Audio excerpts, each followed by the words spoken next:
平手。再来。不打了。无论多强的实力，在失传的剑舞面前，都不值一提。能见到完整的西楚剑歌，乃是我辈剑客最大的幸运，可比获得一柄好剑要珍贵的多。不染尘，该是你的。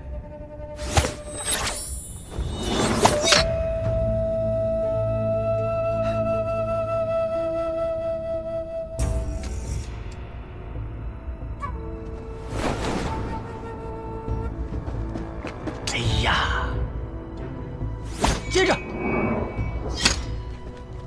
舅舅，啊，走啊！走了，这剑都已经丢了，还留在这里干什么？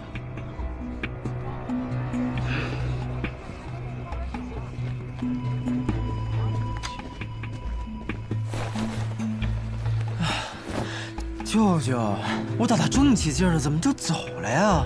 我还觉得那叶鼎之很是有趣，想跟他交个朋友呢。都什么时候了，交什么朋友啊？我不知道你的剑法是从哪学来的，我只知道如果我们再不走的话，就会被那些剑客生吞活剥喽。走。这傻小子，学会了很了不起的东西啊！快追，留下他，那可是西楚剑歌。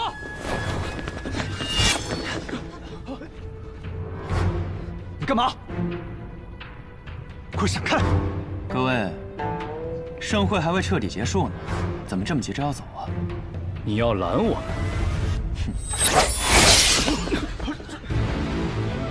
你再往前一步，我还能杀了你呢。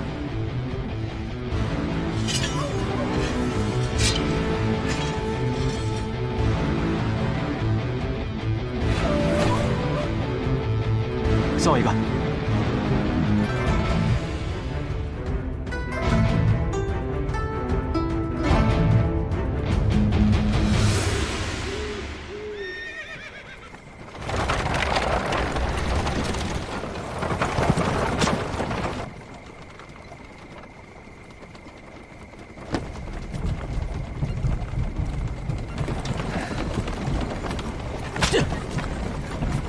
臭小子！ 趁着去玄登城还有一段距离，赶紧把剑法的事给我交代了。可我总觉得，我们这么一走，好像错过了些什么。别扯开话题，我们能错过什么？错过了一场重逢。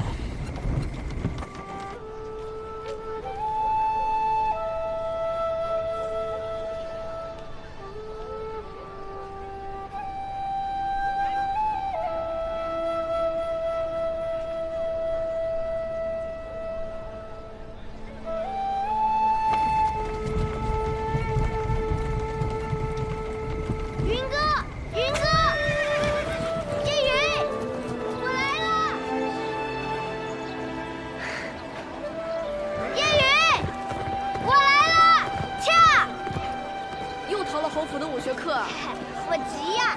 今天要讲《白羽剑仙传》，正是讲到白羽剑仙纵剑西出，千里救徒的章节，听说可精彩了。在这里，云哥在这里。天下风云出我辈，踏歌今宵尽在言。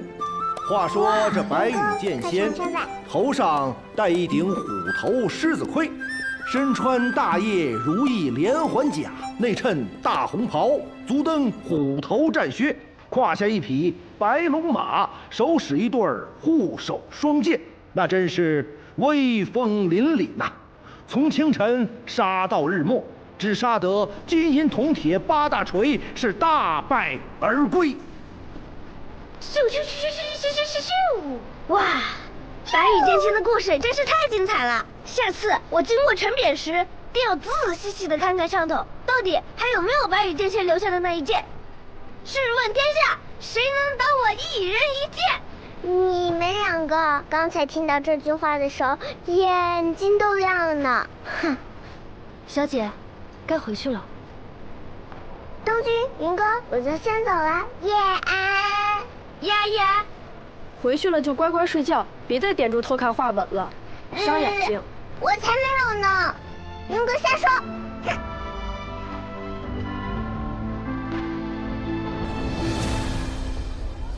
下一章应该要讲到白羽剑仙与酒仙相识相交，一同游历江湖的故事了，一定更精彩。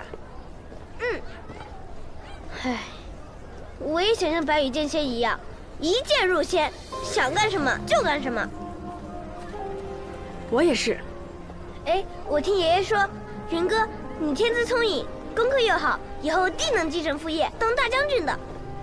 当将军有什么意思？我长大了。要去闯一闯那书中的江湖，做一个行侠仗义、无拘无束的剑客。那你也带上我？这怎么行？若是带了你，侯爷岂不是要提刀来找我？不行，你爷爷可是所有人知道都要打寒战的杀神。你胡说！我爷爷明明是全天下最温和的人。反正我跟定你了，云哥，你不是我大哥吗？大哥理应带着小弟。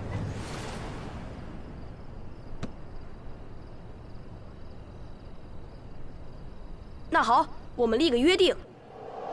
什么约定？等我20岁，你18岁的时候，我们就离开天启，一人向北，一人往南，独自去闯荡江湖。等9剑成仙的时候，便是再见之时。可以吗？好。你要当剑仙，我便不与你抢了。白羽剑仙的好朋友是酒仙，那我就去做那酒仙。那好，我们一酒一剑，快意江湖。一酒一剑，快意江湖。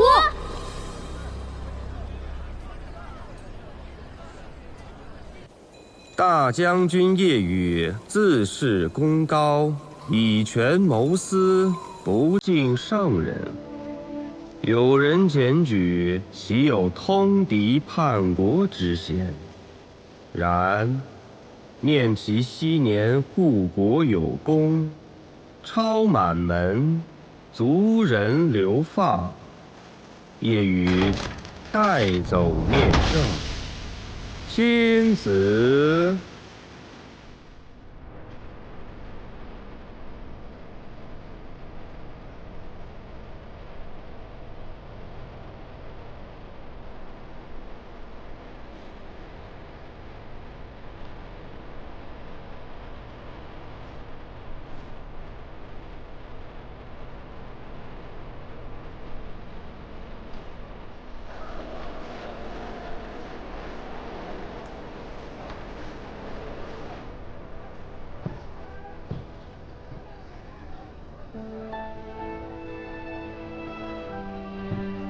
叶兄弟怎么一个人在这里喝酒？夜风习习，明月皎皎，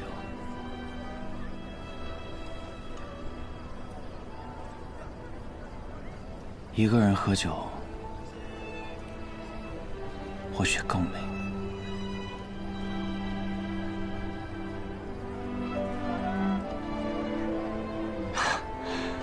那可真是不好意思了。现在多了我一个。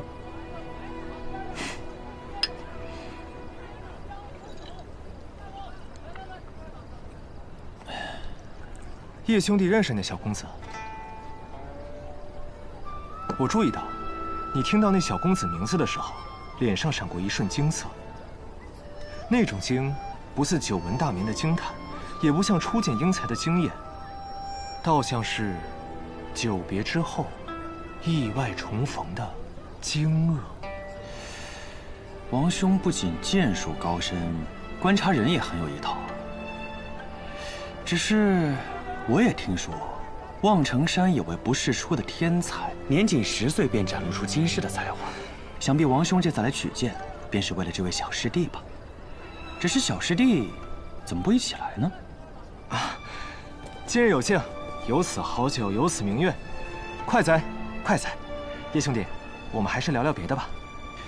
不聊了，走了。这就走了。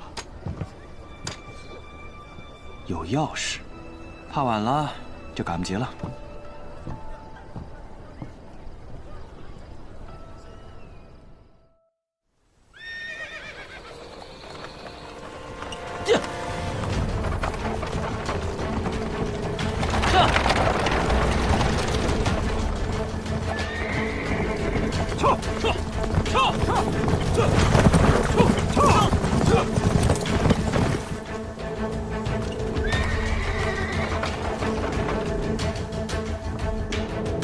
小白梨，醒醒！喂，醒醒！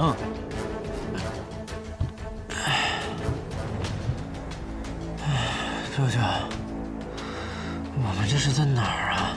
千东城地界啊。喏，接你的人都来了。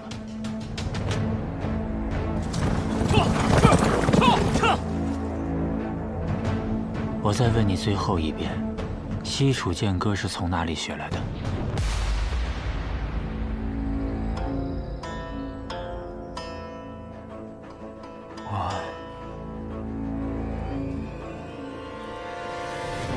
温先生。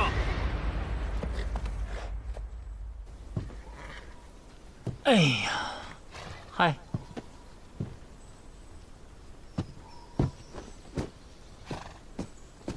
陈副将，你怎么来了？我爷爷让你来接我的吗？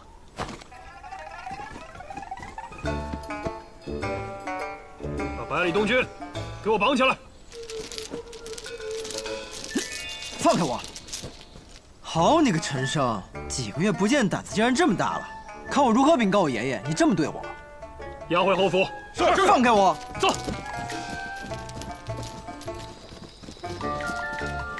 温先生。哎。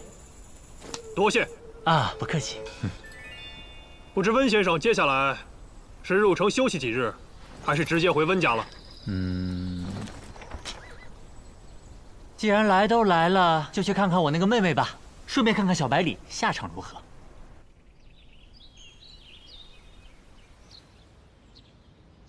爷爷呀，你在哪儿啊？爷爷，快来救我呀！爷爷，爷爷呀，爷爷，快来救我呀！你的好孙子被人欺负了呀！赏尽一世勇猛，老来孙子却遭人这般作践啊！哎，你知道我爷去哪儿了吗？怎么装哑巴呀？哎，我问问你们，是不是我爹让你们干的？说话呀！哎，让。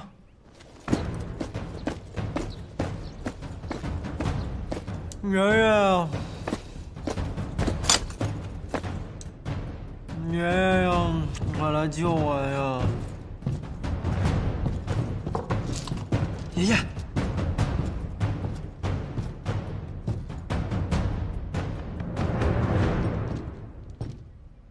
可别，担不起。是子爷。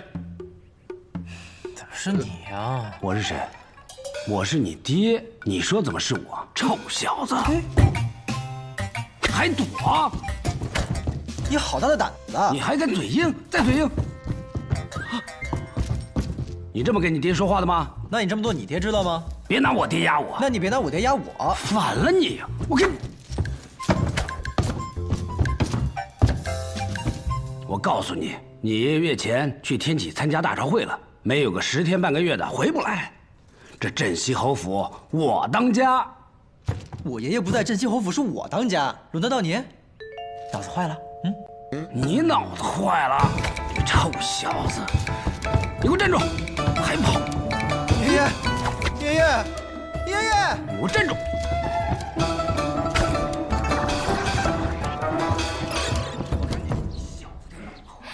有了小公子在，这侯府才算是有了生气啊！都是你们这群心大的给惯的。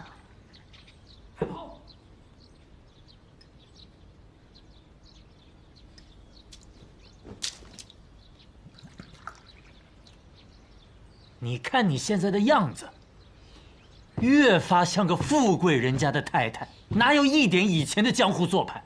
那兄长这话说的，我如今不就是富贵人家的太太吗？你不是因为看不惯我这贵太太的架势，连在府中小住都懒得，怎么今天转了性子，愿意来看看了？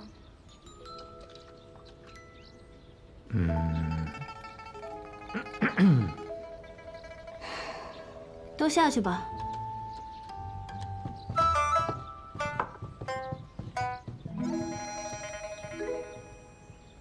什么事儿啊？神神秘秘的。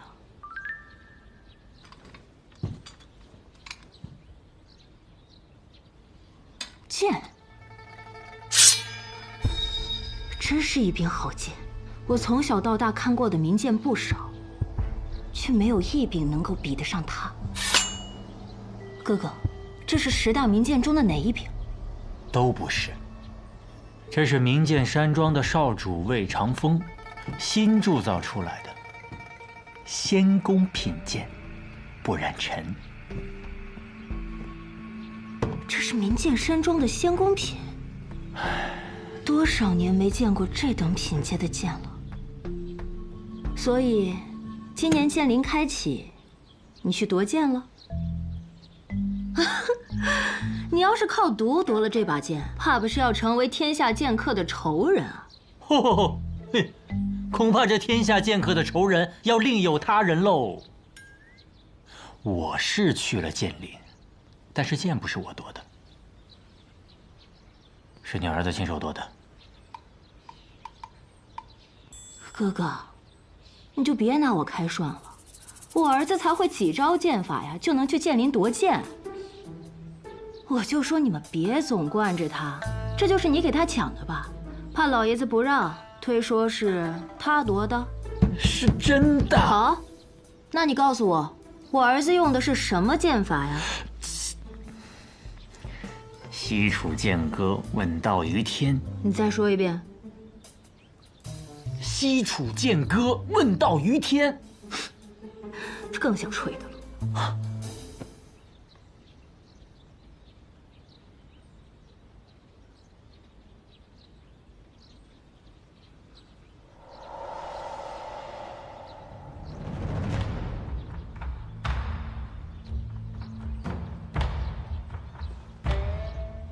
名剑山庄，无双城，天下的剑客都看到了，或许还不只是天下的剑客。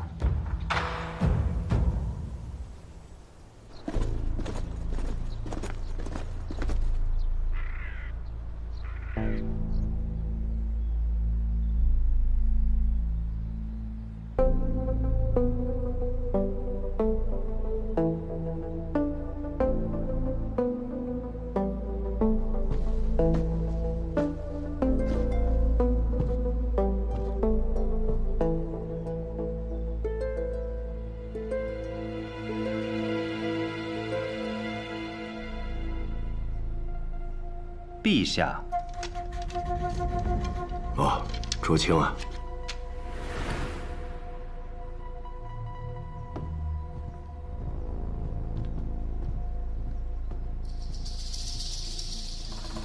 陛下，何事？这是影宗今日递上来的消息。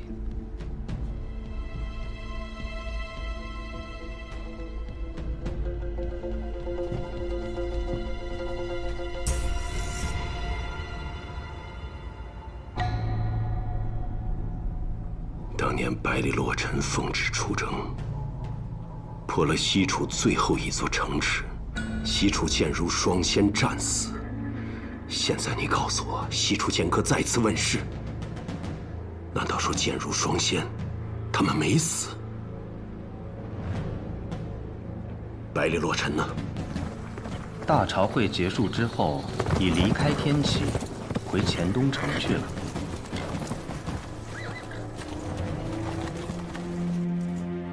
用剑的是谁？百里东君。百里洛尘他的独孙。正是。当年，镇西侯奉旨率军讨伐西楚，乃是先帝刻意安排，镇西侯和西楚建如双仙曾是知交好友，先帝想以此来试探他的忠心。随军的副将是先帝的亲信，身怀密旨。当时，若镇西侯有半点犹豫，随时可以取而代之。然而，那场战役的最后结果，世人皆知：西楚国破，双仙阵亡。当年孤亲眼见过剑仙的尸首。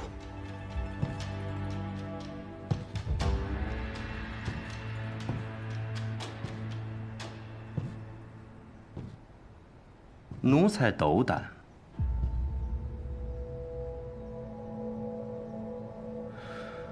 如果那场战役活着的是那如仙，便是当年百里落尘，辜负圣恩。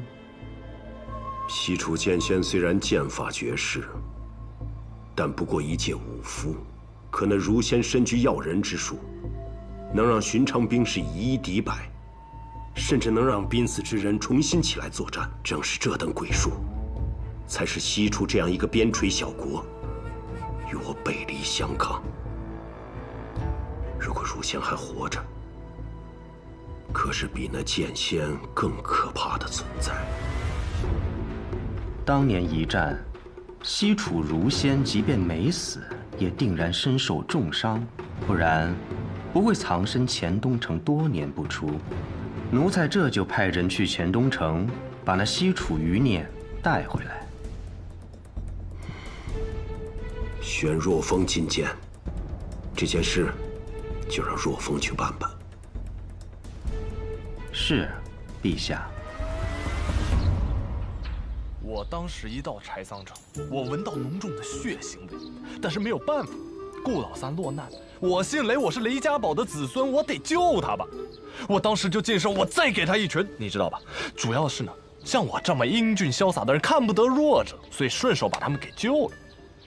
所以，你们此次能够解柴桑危局，靠的全是百里小公子仗义相助。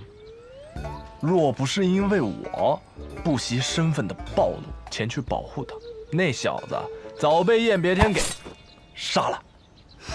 不过说到底吧，他的性子特别符合我的胃口，所以在我心里，我已经收他做我的小弟了。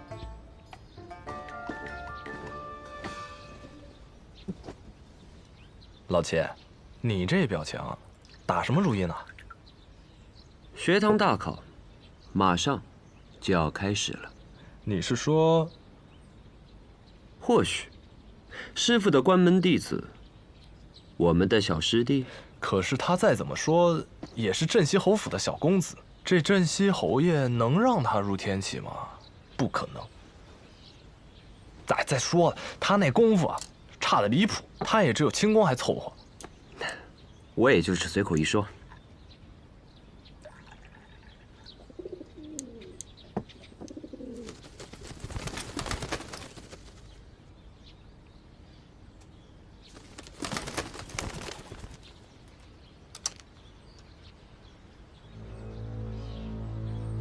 咋了？西蜀剑歌重新现世了，而使出这套剑法的人，我们刚刚聊过。你说什么？镇西侯爷会西蜀剑歌？我刚才提镇西侯了吗？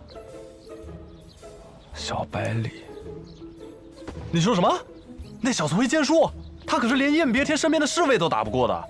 他不仅会剑术，而且他会的是这世上最出名的剑术。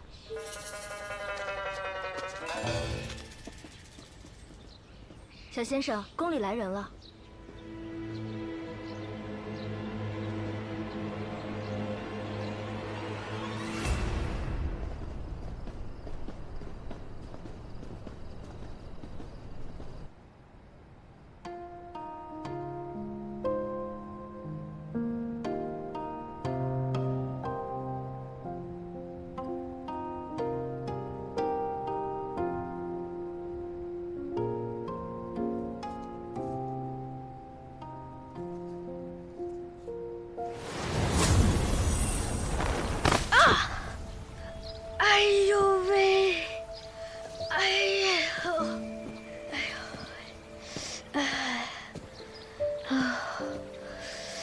你是谁？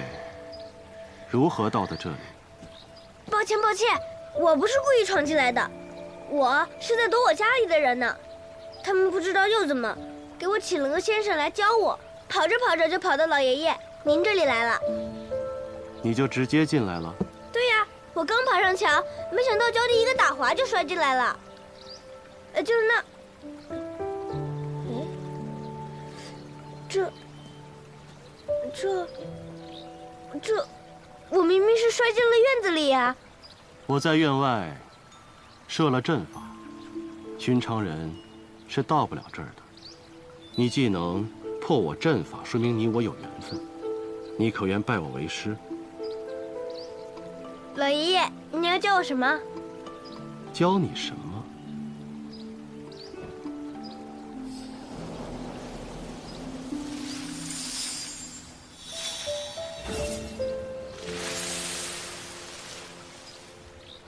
又是武功，没兴趣。那你我缘分便只能到此了。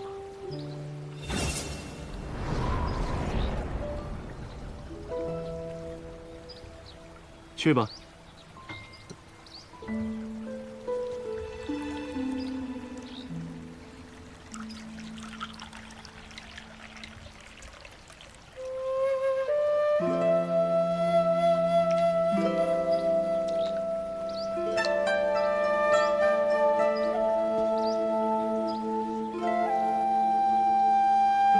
你能使酒？我可是以后要做酒仙的人。那小酒仙，你来闻闻。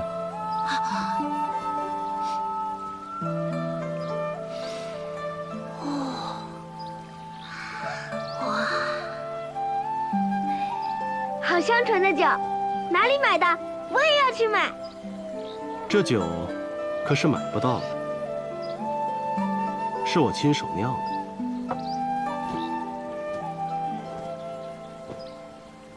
我拜先生为师，请先生教我酿酒。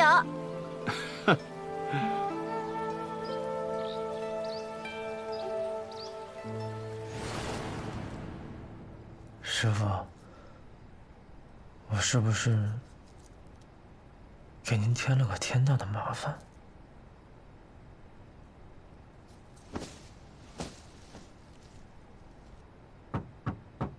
东来，小公子，不是东来了。东来人呢？我这院里什么时候来了个女眷？东来是小公子的心腹，被世子爷调到西院去了。瑞儿是从别院调过来的。我爷什么时候回来？今日听府上送信的人来说，怕是还得3、4天吧。等不了了，我得马上去见师傅。瑞儿，你立刻前往洛城巷，找个叫做怀仁的药铺，通知里面的人，快马加鞭，一刻不停地往天启方向跑，直到遇到侯爷的军队，听到了吗？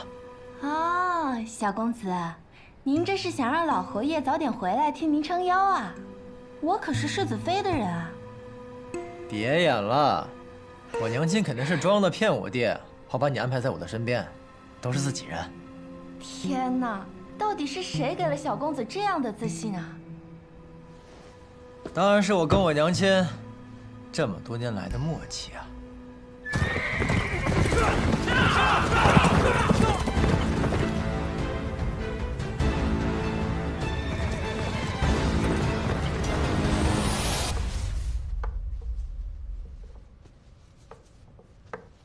臭小子，看我怎么收拾他！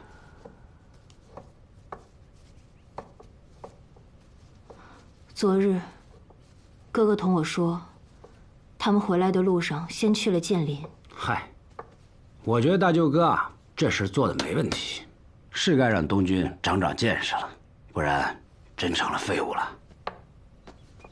他们去了剑林，抢了一柄仙宫品的剑，是东军自己夺的。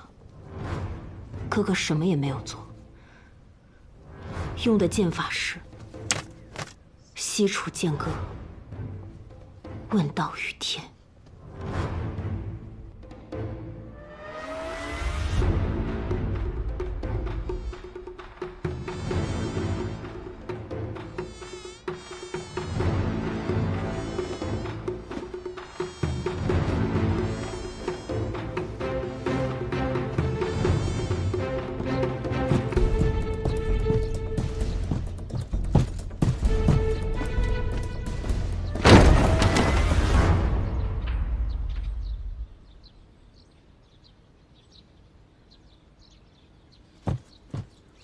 百里东军啊，百里东军，好你个百里东军！世子爷，好久不见，这么着急是要去哪儿啊？臭小子，你竟敢出来了！谁把你放出来的？谁？我。爹，把百里成风绑起来。是。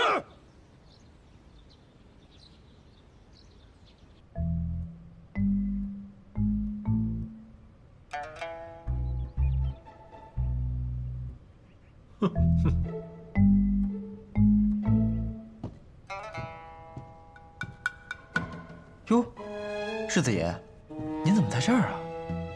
被绑的还开心吗？要不要去柴房休息休息？嗯。东君，娘。父亲，成风好歹是世子，洛邑知道您疼爱东君，但现在面子也落了，罚也罚过了，就给他松绑吧。是啊，父亲。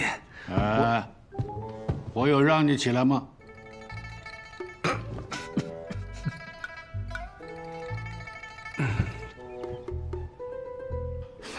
东君啊，你觉得呢？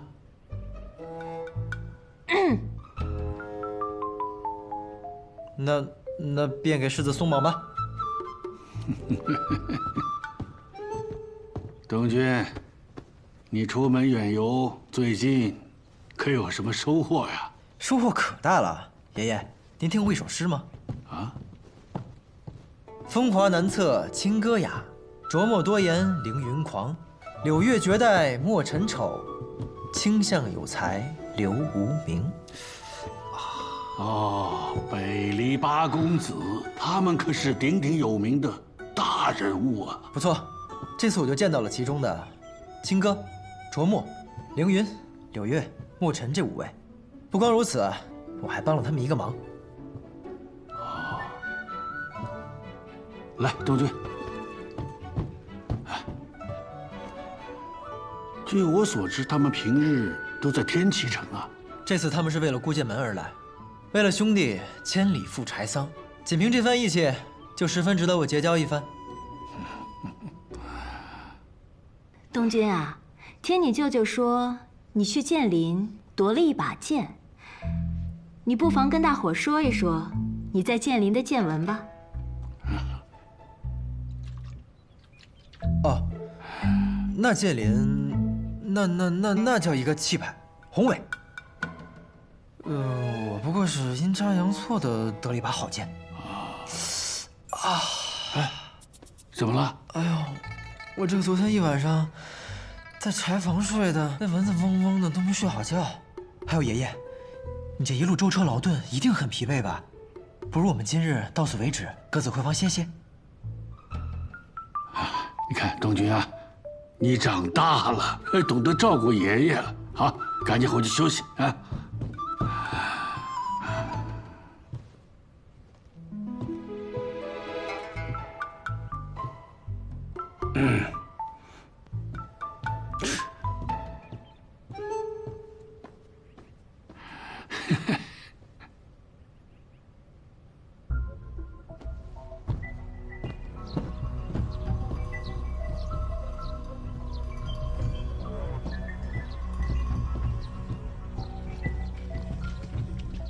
好了，你也先回去休息。是。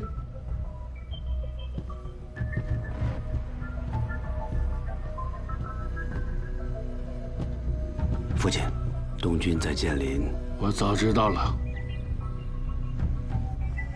风雨欲来，我们镇西侯府还能为他筑起一道铜墙铁壁。父亲，只要你一声令下，我们破风军直指天启，儿子必先策马当先，身先士卒。你这是什么意思？你以为我要造反？这不是造反，这是征伐天下。既然是这样，那你的声音得大声点啊，好让天下人知道我们镇西侯府要造反。好让某些人可以在晚上提着刀，趁你睡着的时候给皇上献忠。父亲，当年叶羽大将军一片忠心，却背无谋反，最后落得满门抄斩的下场。如今我们得先下手为强，是吗？长风啊，一个真正经历过沙场的人，没有人会想回到那个地方。一个真正懂得战争的人，绝对不会轻易地发动战争。人的欲望是无止境的，可那士兵身上的血洒出来都是热的呀。那西楚如仙，也是想说当年我留守。你错了，当年一战我没有留守，但我也不清楚为什么到现在他还活着。那方才你还放东军走，他分明要给那如仙报信。西楚可是我们破的呀，你就不怕他？如果那个真的是西楚如仙，他就不会为这事怪罪东军。父亲，回去好好休息吧。父亲，最后一个问题，你想问你是不是我的亲生儿子是吧？这还用问吗？我不一定是你亲儿子，但东军一定是你亲孙子。好了，我知道你想问什么。你想说，纵使我们没有造反之心，但这城外那些天启人不怎么想。不错，若是他们来了，那当如何？那便等他们来。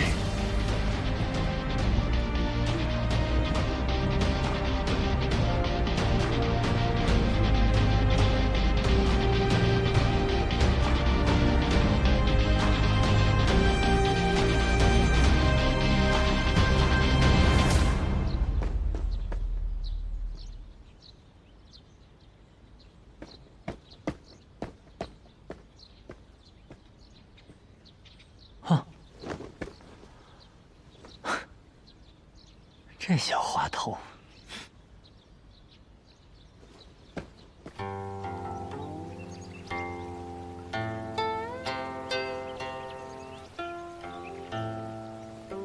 师傅，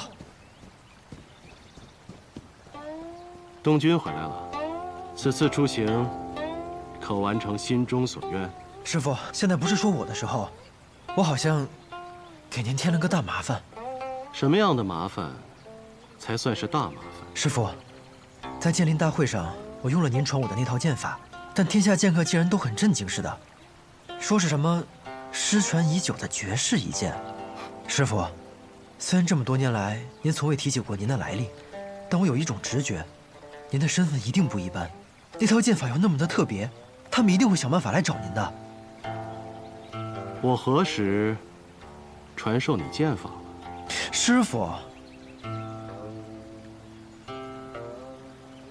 我只是记得有一次我喝醉后见到您舞过，我之前还以为那只是我的一场梦，但这一次在剑林我喝醉之后，便自然而然地使出了那套剑法，就好像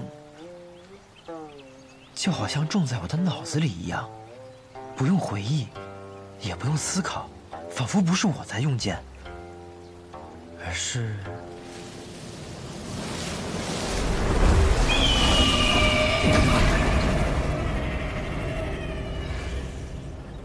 是剑在控制着我。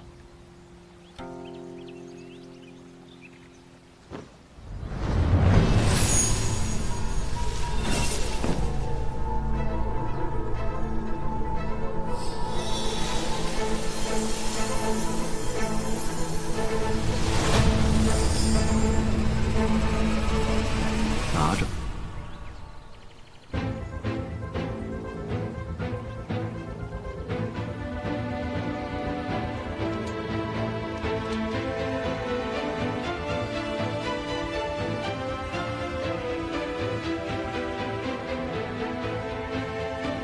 闭上眼，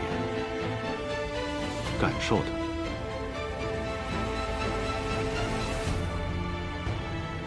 别人练就10年，而你只需看上一眼。你知道为何吗？难道是因为我也是天生剑胚？好吧，我不知道。不是因为你是天生剑胚，而是因为你是百里东君，而百里东君是……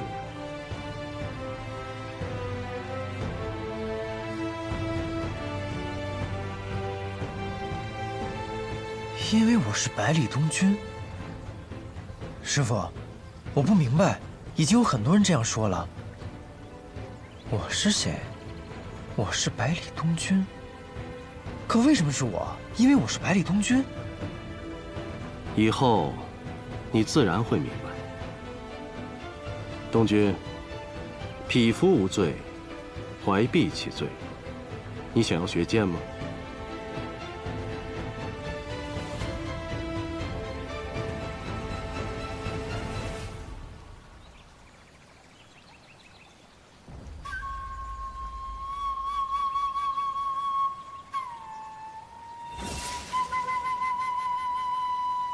想，师傅，我想学剑。云哥死后，我的行事越发乖张无度，爷爷一直纵容着我。我知道，他和我的想法是一样的。作为守掌兵权镇西侯府的小公子，我越纨绔，天启城那位便越放心。爷爷不希望我走上云哥的老路，但是这一次我见到了真正的江湖人，见到了很多很厉害的人。或许仅凭现在的我，还不足以名扬天下，还不足以守护我想守护的人。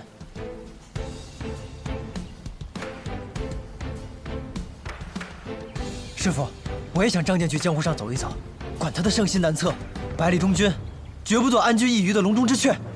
你能如此想，为师很欣慰。既然你想学剑，那为师便教你。这世上除了学堂李先生，没有人比你师傅的剑术更厉害。东君，你先回去，等下次见面，为师便将真正的西楚剑歌传授于你。可是师傅，若您还留在这里，怕是会有危险。放心吧，既然木已成舟，那索性不去躲他，便是等他们来，又如何？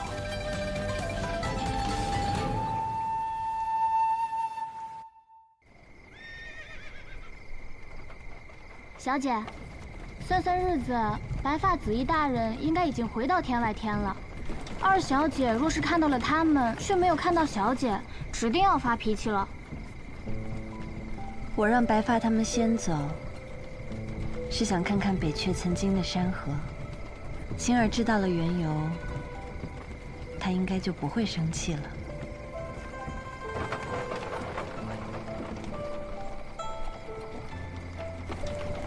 小姐，那儿有一户人家。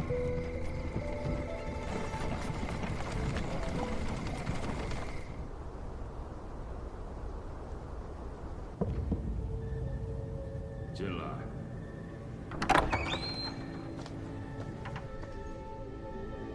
禀无相尊师，西楚剑歌问世，天生五脉也找到了。剑仙当年已死。尸体挂于城墙，我亲眼所见。那能将西楚剑歌传世的，只剩下了儒仙。儒仙，要人之术，我们复国指日可待。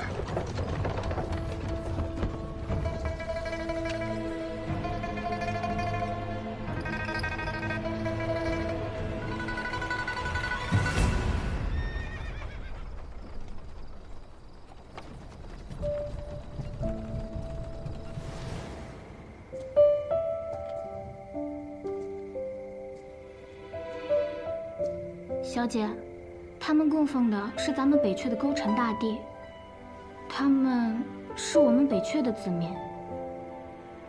方才看到牌位上的生卒，娘子的夫君和公公，可是死于15年前。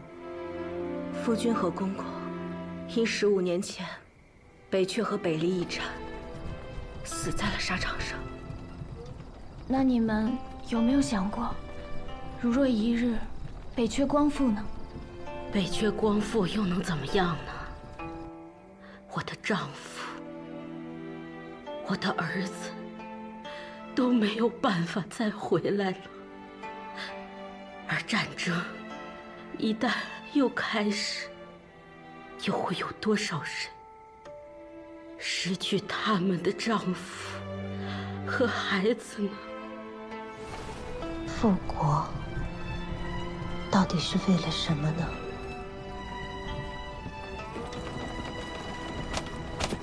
小姐，你在想什么呢？再往北20里，便是故都了吧？每年元宵，花灯满城。我原以为那是人间最和美的景象，可是好像，不论它还是不是一个国家的都城，不论执掌它的还是不是那个人，若是10年安稳，到了元宵，依旧还会花灯满城。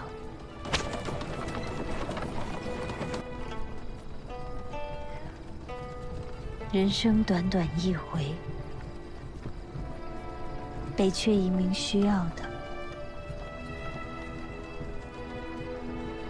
或许并不是北阙，而是像今夜一样，没有纷争的安稳吧。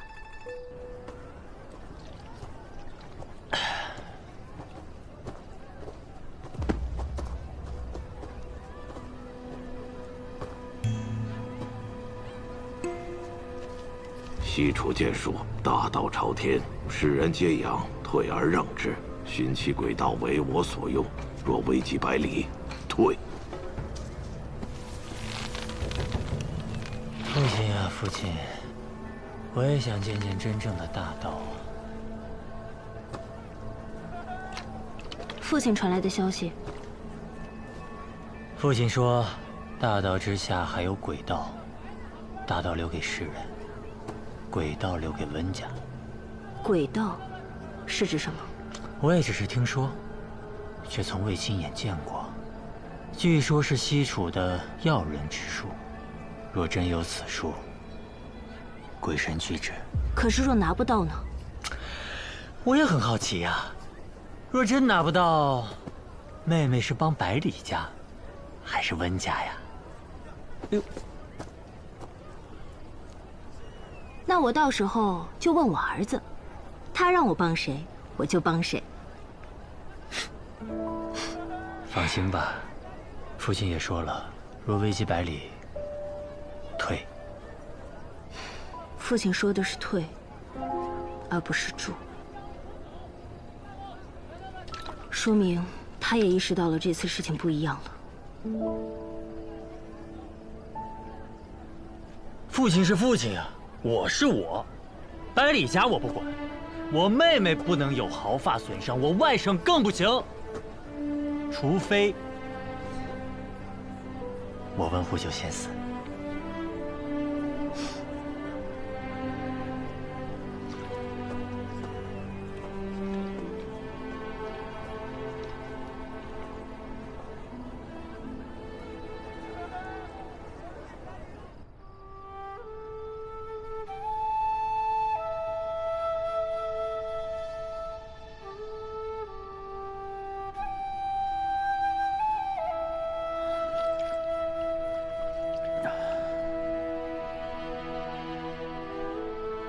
也不知道司空长风怎么样了。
前辈，先别忙着谢我啊！我又没说要救你。我问你，是不是这温壶酒让你来的？他是不是说，我一看到你这一身毒，就会拼尽全力的救你，证明我自己比他强？等着毒一解，你身上的旧伤复发，我以为是他留的后手，还会竭尽全力的再救你一次。完了呀！温前辈只说这样药王会救我，没说被识破后要怎么办？你这一身五毒，天下仅此一家，别无分号。除了他，谁还能这么无聊？哎，你乱动什么？前辈既然不愿救我，那我自然不会久留。我又没说不救你，不过我有个条件。什么条件？按理说，你这病早该死了，是什么让你活下来的？难道有名医相救？我哪经得起什么名医？不过是看了一本医书，循着法子采了些草药，胡来之罢了。果然，还真有学医的天赋。那正好，我谷中正缺个制药的小童子，为我端茶倒水。等我100年之后，继承我的衣钵，做个小药王。你呢，做童子倒老了点儿，不过这里没什么人，勉强用用吧。告辞。哎，行，就半年，我救你一命，陪我半年不成吗？只需半年，就半年，就怕半年以后你舍不得走。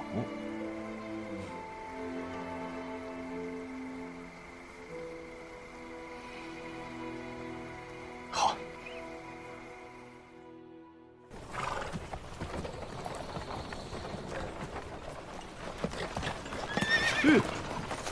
怎么了？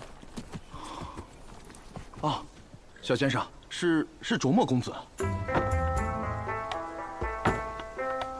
嘿，吃钱了吗，宝宝？我就知道，以你的性子，一定日夜兼程，马不停蹄的往这儿赶。然后方才呢，我又掐指一算，你必定会途经这里。怎么样？我这时间地点算得不错吧？夸夸我。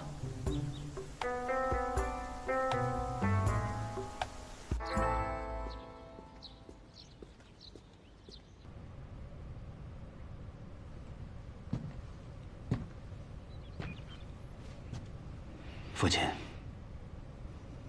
天启城来的人有消息了。学堂小先生，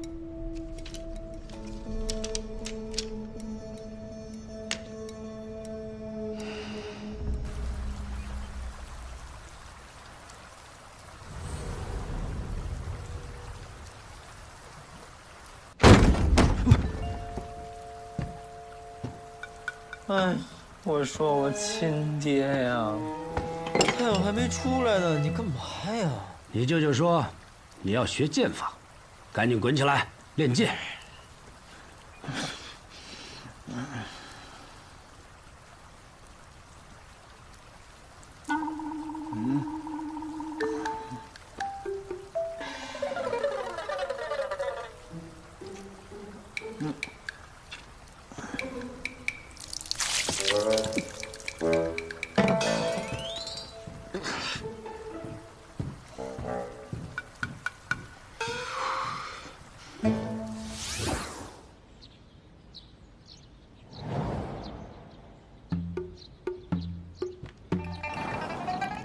臭小子，还换了个地方睡，不像个样子。拿好你自己的剑，剑客的剑不可以随便离手。你要教我剑？这不是很显然的事情吗？我不要你教我。怎么，还看不上你老子了？你看看，这剑如何？仙宫品的剑，自然绝顶。自然就是了。我就有仙宫品的宝剑，那自然要全天下最厉害的人来教我。我听说如今世上最厉害的人乃天启城稷下学堂的李先生，我去不了天启城，找个差不多的人来教我吧。臭小子！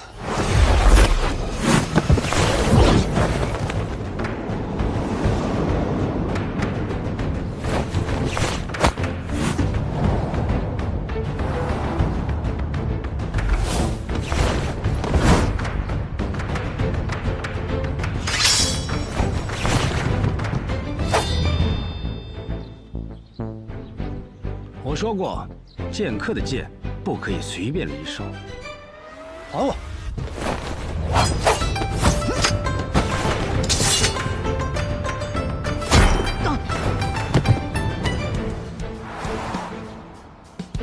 还给你了，你倒是用啊！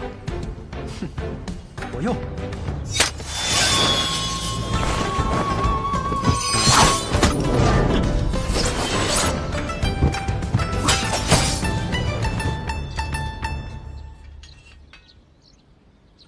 你这也叫做用剑？哼，再来！来什么来？你先学会怎么拔剑吧。哼，这不就是拔剑吗？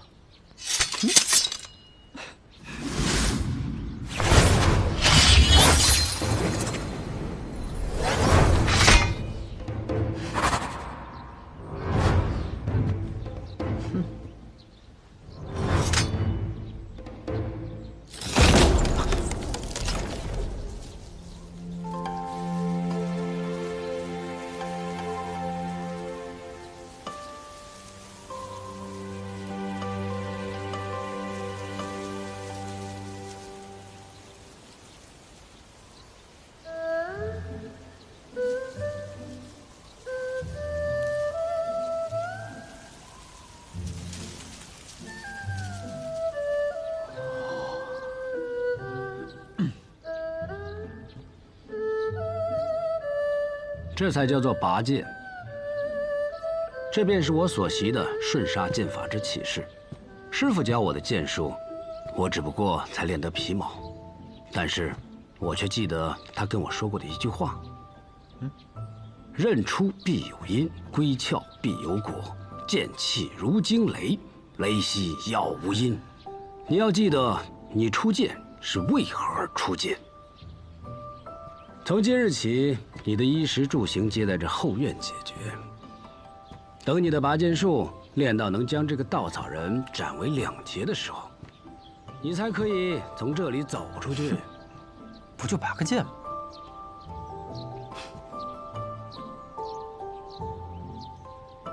还挺帅。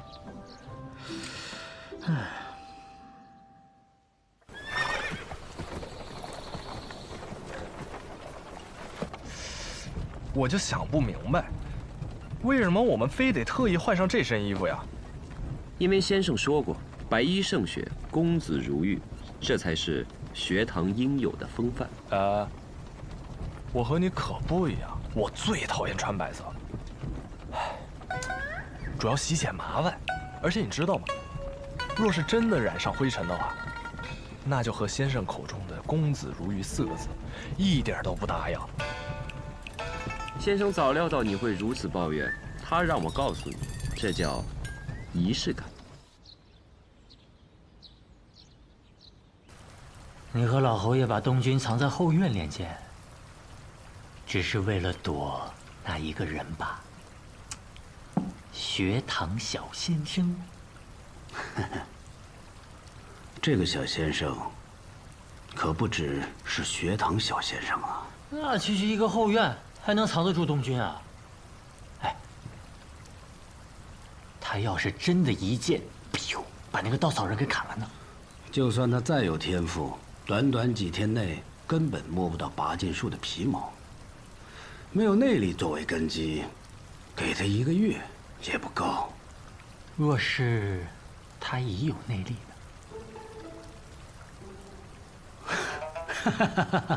九爷，这怎么可能啊？世子，何事如此着急？学堂的使者到了。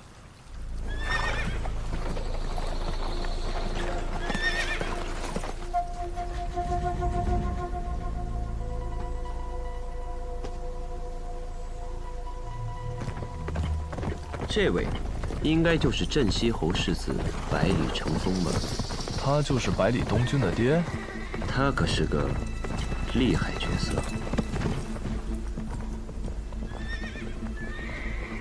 世子爷，小先生，久仰。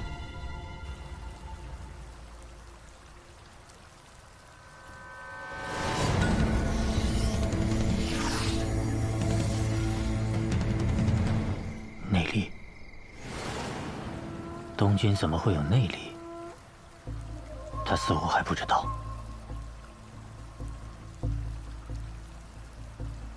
能在人不知情的情况下，以酿酒作为掩盖，为其打下内功根基，催生功力。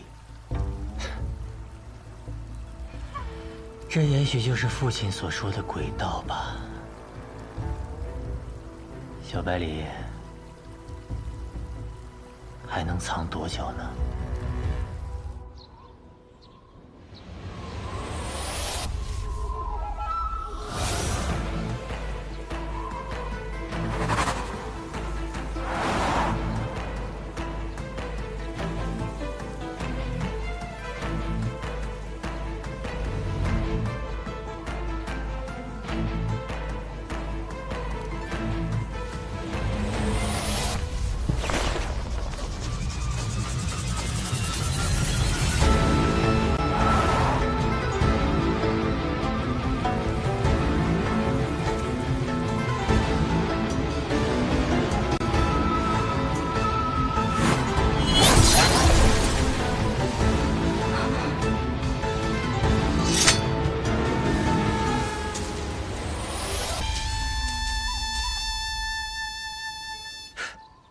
怎么样，还行吗？可是小公子，这稻草人没变化呀？怎么可能？能连一点变化都没有呢？不应该呀！我明明用了很大力气啊！这什么破剑呀，还仙风品，连个稻草人都看不到。不拔了。哎，小公子，这次可不能再出去了。上次世子爷就已经起疑心了，这次我再把你放出去，咱们是一伙的，这事儿就露馅了。行，那我不走，你让我爷爷过来救我。可是侯爷早上已经来过了呀。我爷爷来过了。他还在外面看了一会儿，说了句不错，就往军营去了。就连我爷爷都被收买了，好，气死我！哎，瑞儿，那你说，我从这个院子里出去最好的办法是什么？把瑞儿打晕，强行出去，或是练成拔剑术。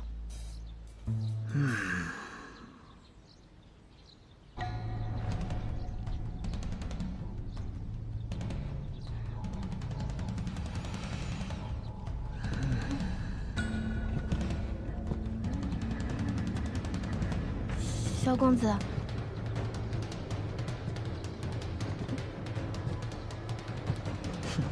不就是拔剑吗？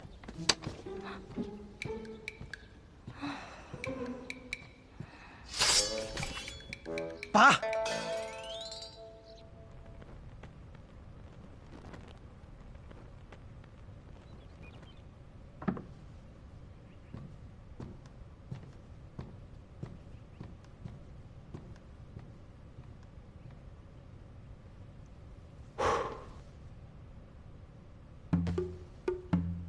这位是？我也是学堂的弟子，不过呢，我不是这次的使者。这次我来乾东城，不过是想找个朋友叙叙旧罢了。世子爷，您就当我不存在就是了。这是我的一位师兄，江湖出身，说话一向如此。世子爷见谅。原来也是李先生座下弟子啊！别，千万别被那老头的名号给唬住。他呀，不过就是一个又普通又矫情的老头。你知道有多矫情吗？我也不乐意带这玩意儿，但没办法，学堂的规矩。师姐，千万别怪罪。严重了。不知小先生这次来钱东城，是想带走几个人？若是小先生，他只想带走一个人。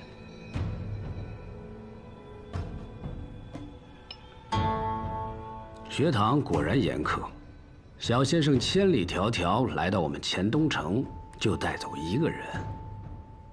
世子错了。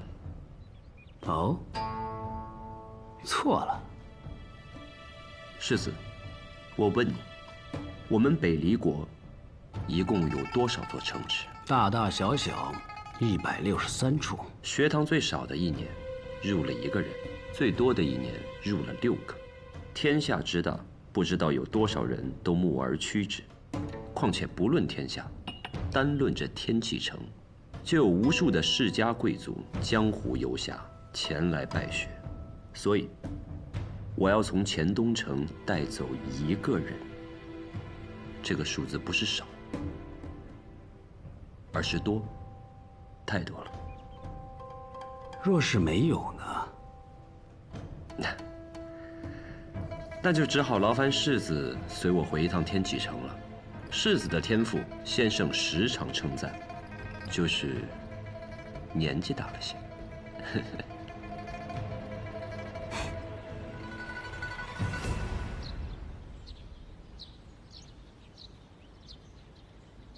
哎呀，不拔了，不拔了，累死了。哎，给人再拔，给人再拔。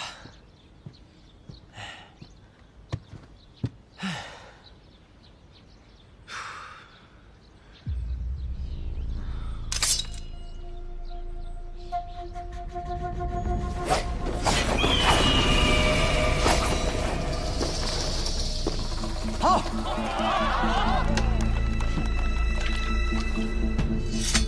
瑞儿，把我酒拿过来。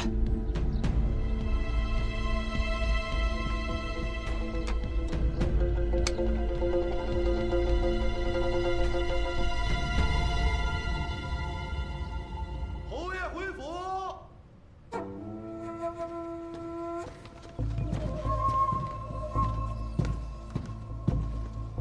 镇西侯爷，请坐。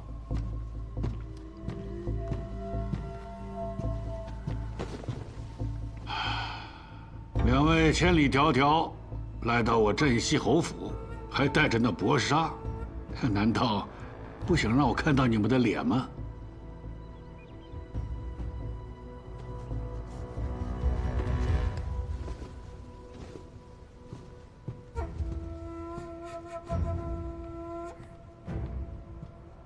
此次来镇西侯府，我只代表学堂。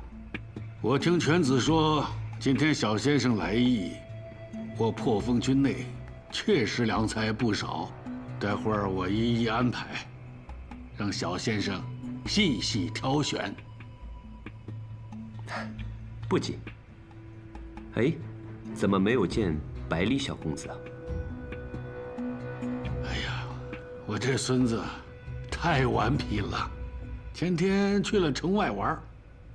小先生，你就不用搭理他。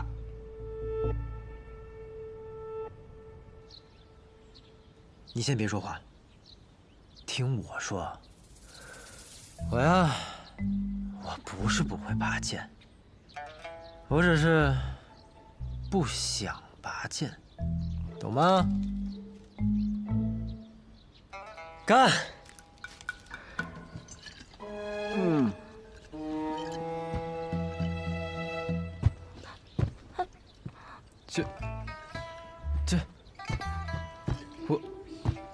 我的剑呢？剑。小公子，要不今儿就算了，我去和世子爷说，也不用。不，时间刚好，我感觉我浑身上下充满了力量。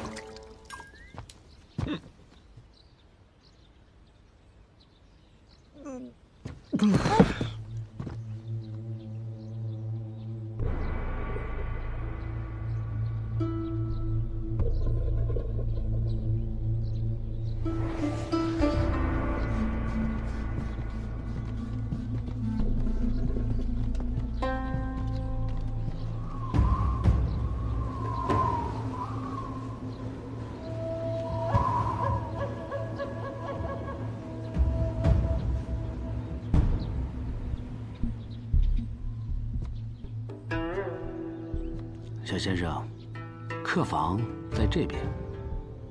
你有没有感受到一股很强的内力？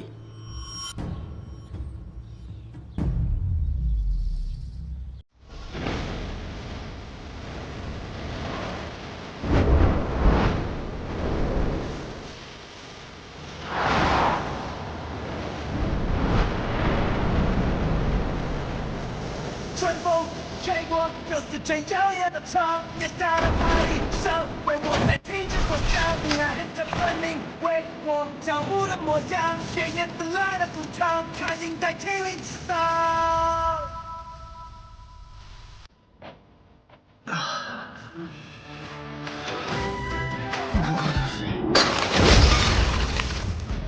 劲儿！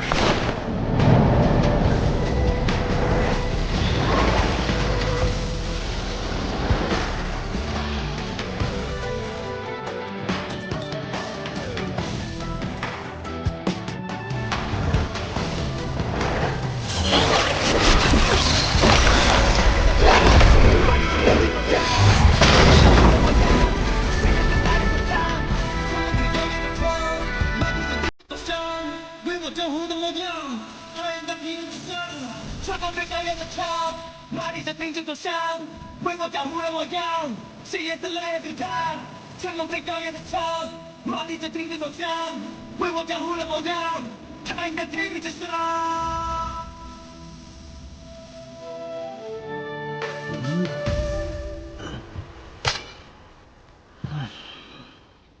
我们终于见面了。哦，我们见过。你是谁？我姓萧。在下百里东若君。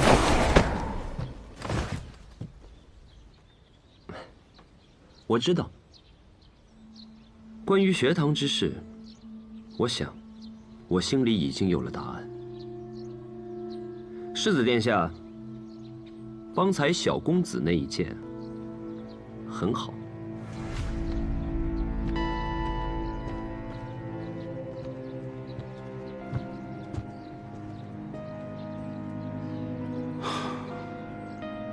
终究是没有拦住我。其实你从一开始就应该知道，藏不住的。区区10日，东军的剑力怎么会增进到这个程度？难道真如你所说，他体内有着一流高手的内力？瑞儿，世子爷，小公子在拔剑之前做了什么？小公子什么也没做，只是喝了酒，喝了好几个时辰，把他窝里藏的所有酒都给喝光了。和上一次在明剑山庄一样，他也喝了不少的酒。看来，在他处于晕醉状态的时候，他体内的那股力量就出来了。都是那人所为。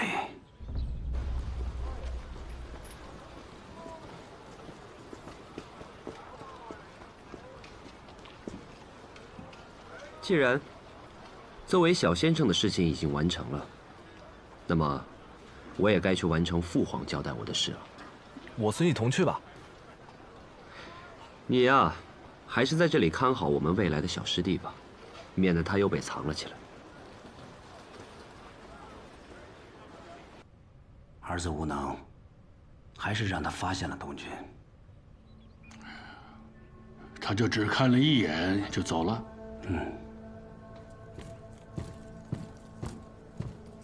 侯爷，世子，小先生已经离开侯府，往那个院子的方向去了。他已经开始行动了。他已经表示清楚，这次只是为学堂之事来我镇西侯府，那就表明陛下根本没有为这西楚如仙向我发难，也只是派他最信赖的皇子悄悄把如仙这个事情给解决了。程峰，等他们进了宅院，多派些人封住所有出入口，无关人等不能进出。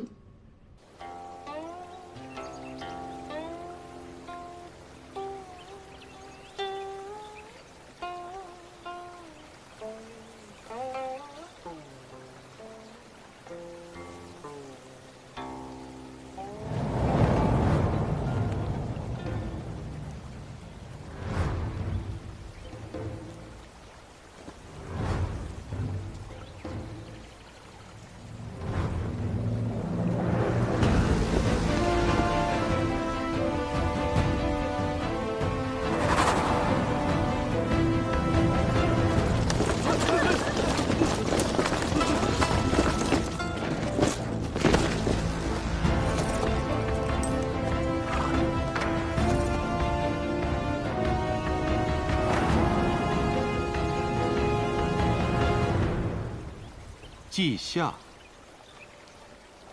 你为学堂而来。晚辈也想是为了学堂而来，但很可惜，我来这里是为了朝廷。若为朝廷，当如何？先生是西楚余孽，理当收押，交由大理寺治罪。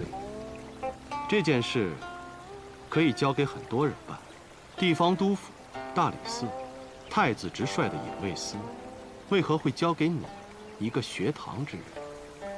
我猜，你的身份一定很特殊。你姓萧，他让你来，是为了让你累积功勋，累积抓走我这个西楚余孽的荣耀。先生，果然是与师父齐名之人。你在皇子之中排行第几？第9。身为练剑之人，晚辈敬仰先生，但这和我要带先生走是2件事。你觉得你能够带走我？晚辈想试试。对了，我叫萧若风。好，萧若风。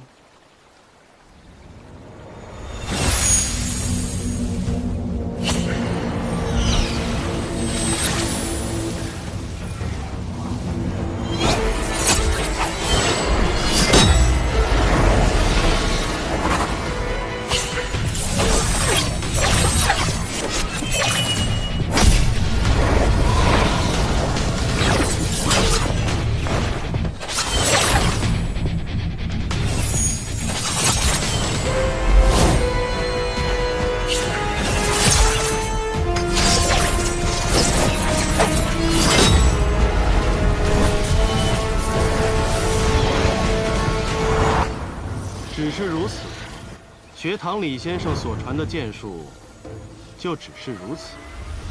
我师父有一剑，叫天下第2，他的剑我学不会，亦挥不出那天下第2，但我也有我自己的一剑，剑名天下第3。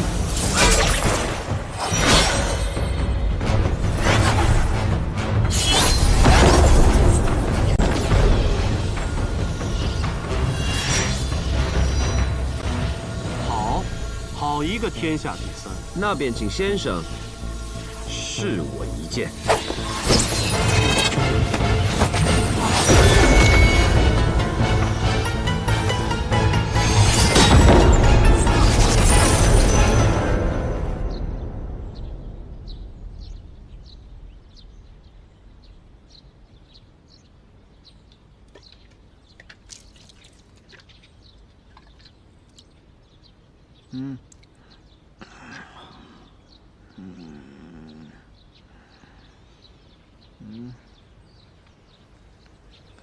舅舅，你怎么来了？睡得可香？别来无恙啊，小东娟。雷大哥，你怎么也在啊？哎，等等，我刚刚睡着前是不是遇到了一个人？他跟我说他姓萧，难道是我做梦了？他是九皇子萧若风，也是学堂小先生。此人是来找师傅的。哎，你很聪明，但此人也是来找你的。我要去找我师傅。哎，你终于肯承认你有这么个师傅了。我必须要去救我的师傅，哪怕是拼上我的性命，我也要去。舅舅，我给你10坛梅书香，你放我走。20坛松林雪，30坛净水月，外加这柄不染尘，一起给你。剑我就不要了，但是你刚才说的那些酒，1坛都不能少。走。卓墨公子，你是要拦我们吗？我记得他好像是逍遥天境，我打不过他。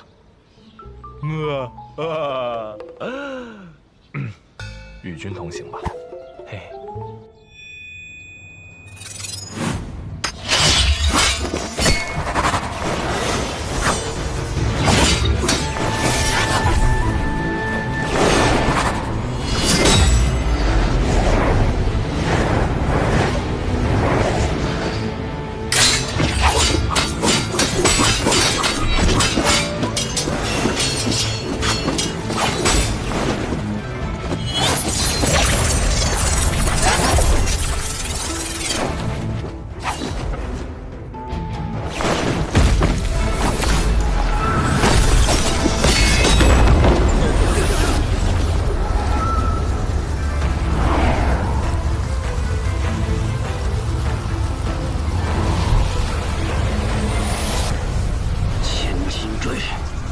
剑士。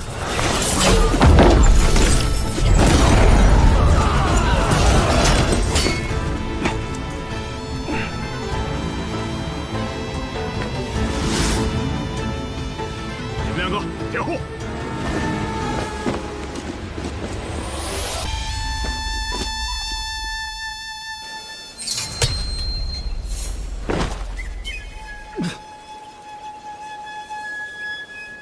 这样的你，凭什么带走我？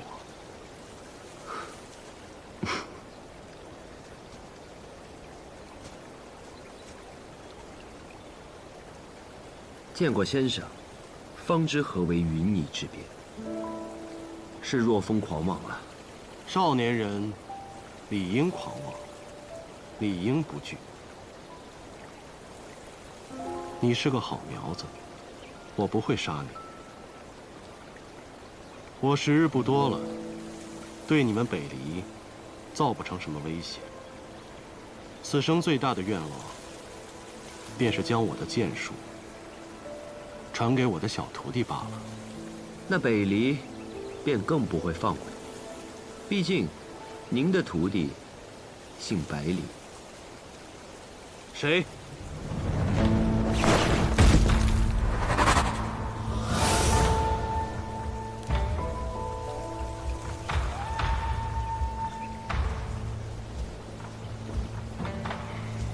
无法无天。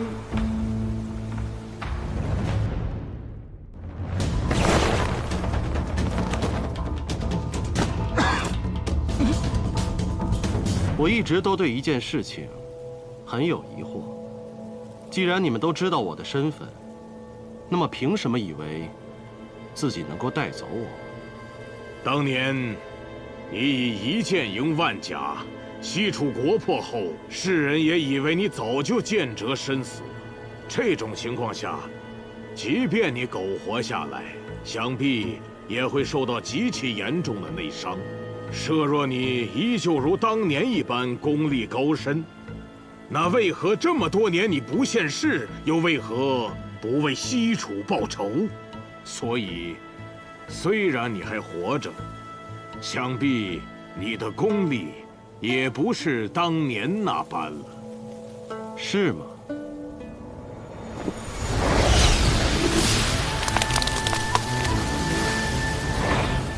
畅言小计。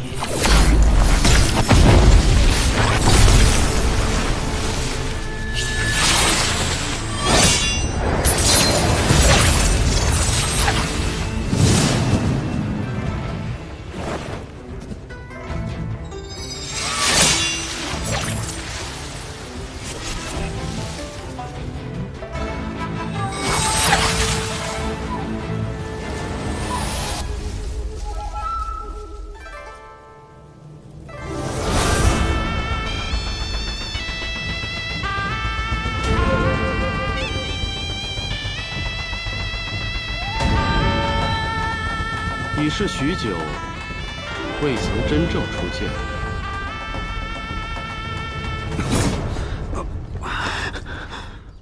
父亲，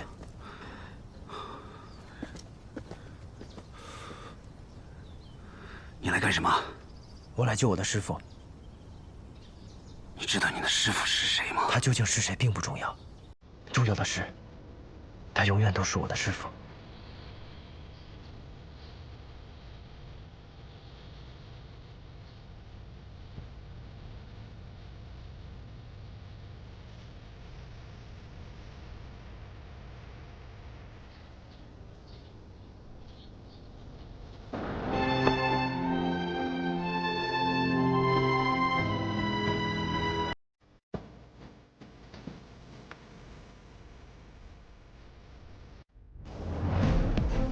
我确曾身受重伤，但这几十年间，我已重续经脉。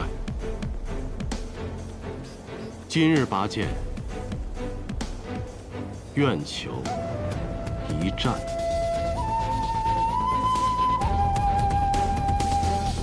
如仙，你死到临头了，还敢虚张声势？如仙，乖乖跟我们走吧。黔东城小霸王在此，谁敢伤我师父？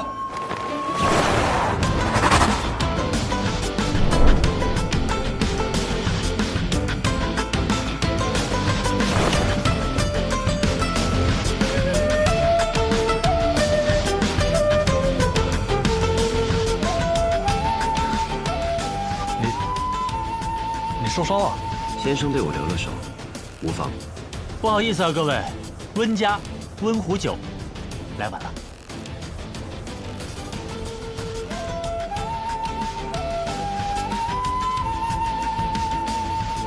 又是你们，阴魂不散。尊师，他便是拥有天生五脉之人。看来今天的收获还真不少啊。东君，退下吧。你现在还打不过他们。如仙，且慢。这两个人不是什么善茬，先生的身体瞒得过别人，却瞒不过我温壶酒。只怕此战之后……多谢你，不过或许这是最好的两全之法。路已走到这儿，就让我回忆起年轻时的力量吧。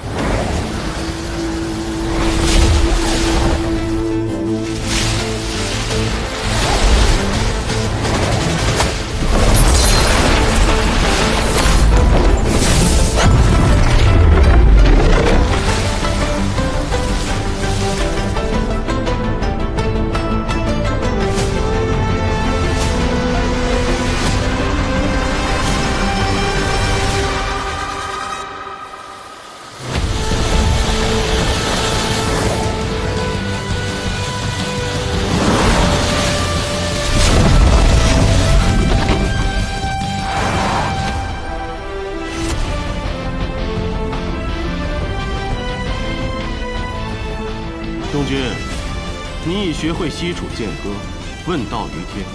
如今，师傅教你他的下半部分。看好了，他叫大道朝天。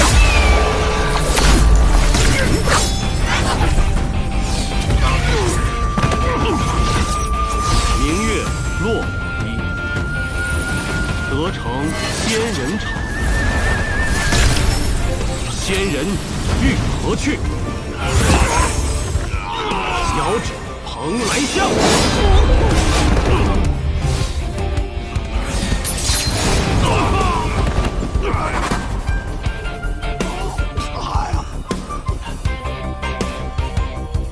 此乡因何有？玉石碎琳琅。千金琉璃盏，美人系腰蔓，所欲皆得偿。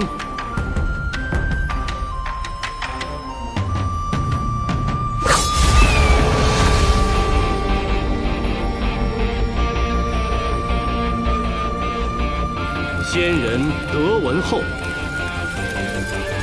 四顾空茫然。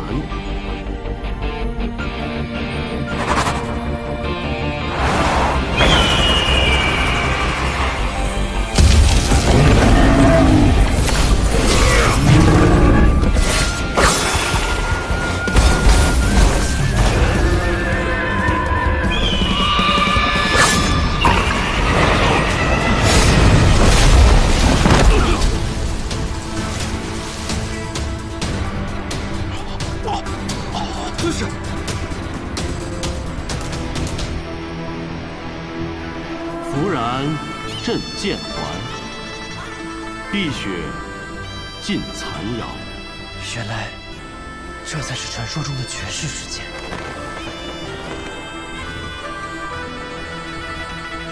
我年轻的时候，以为只要练了绝世剑法，就能纵横世间。后来才发现，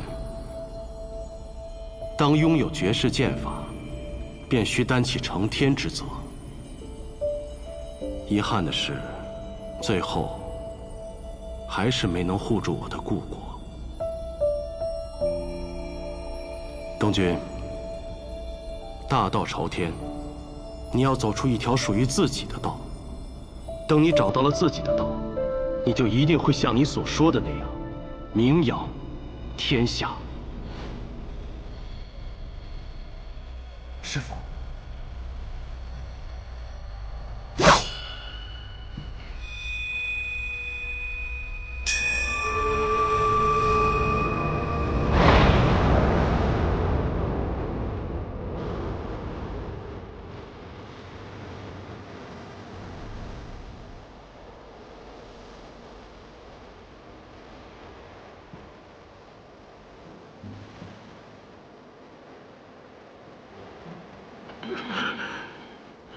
5年之内，你们绝无恢复功力的可能。如仙，你为了你这一剑，值得吗？或许，我还有第2剑。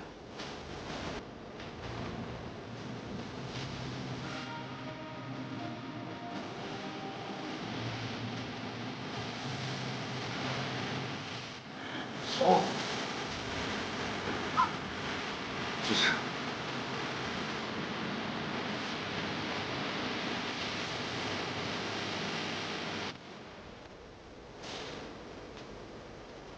今日得见先生，方知天地之广阔。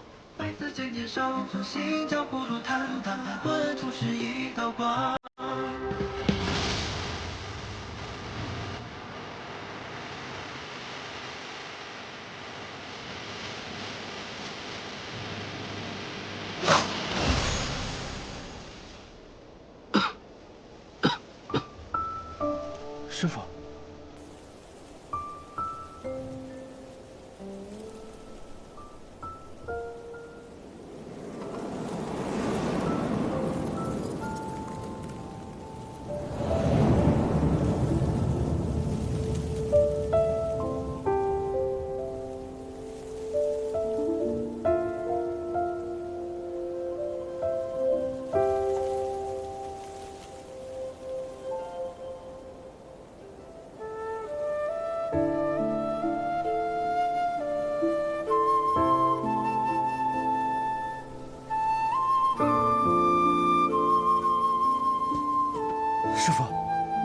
师傅。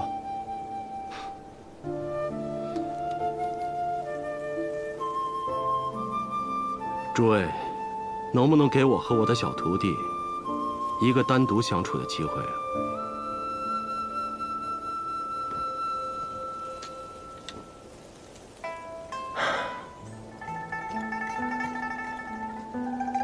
先生，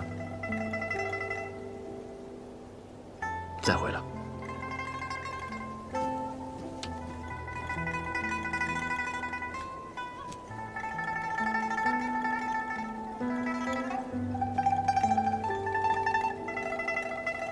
小白梨，替我向你娘辞别。明年春日再过来找你饮酒，保重。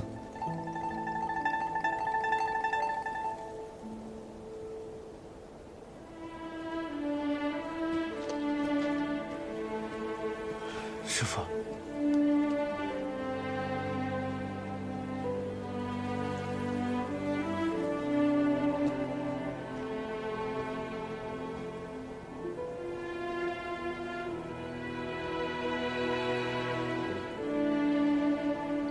东君，陪师傅喝上一杯。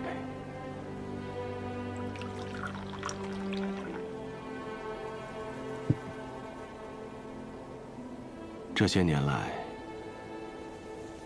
多谢你的陪伴。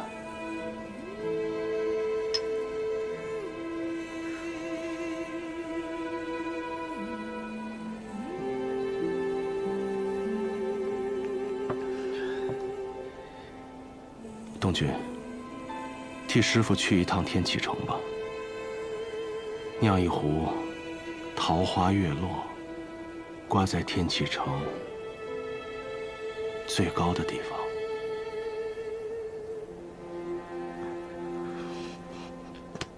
不，师傅，我带您去，我们一起去。您亲自挂上去好不好？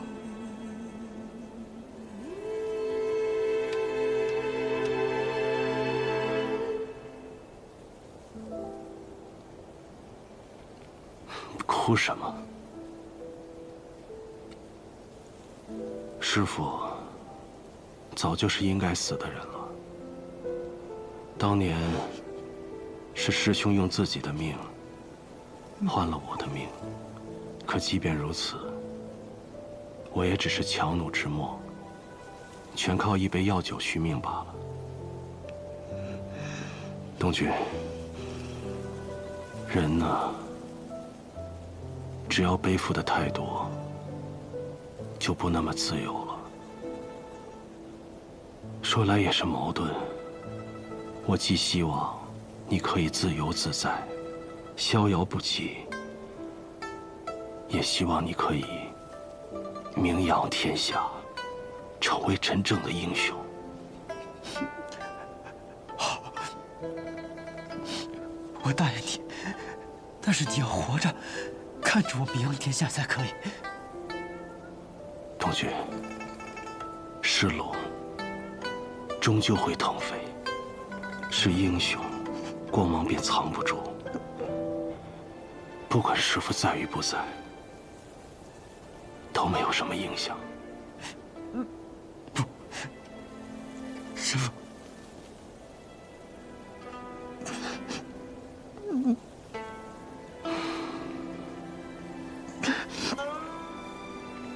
还记得你第一次闯进这院子的时候，我便觉得与你投缘，想都没想，便收你做了徒弟。可谁曾想，你竟是百里洛尘的孙子。不过现在后悔也晚了。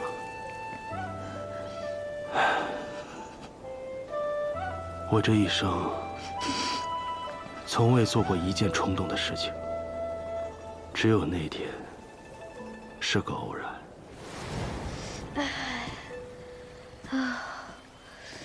你是谁？如何到的这里？抱歉，抱歉，我不是故意闯进来的，我是在躲我家里的人呢。他们不知道又怎么？给我请了个先生来教我，跑着跑着就跑到老爷爷您这里来了。现在想来，这便是缘分吧。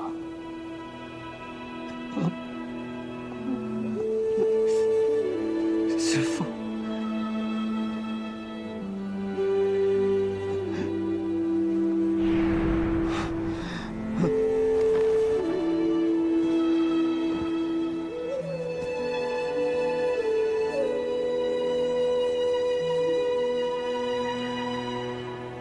这是凤凰树，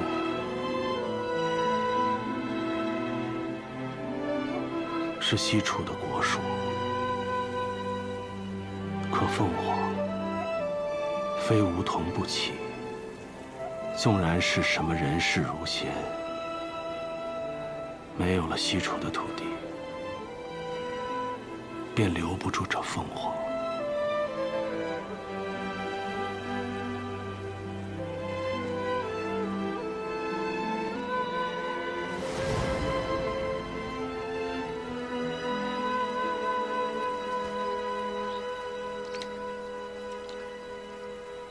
你能识酒？我可是以后要做酒仙的人。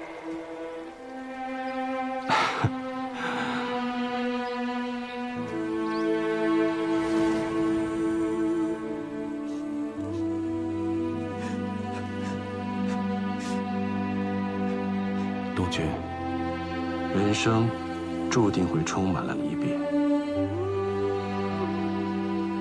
你这一生还会经历许多这样的离别。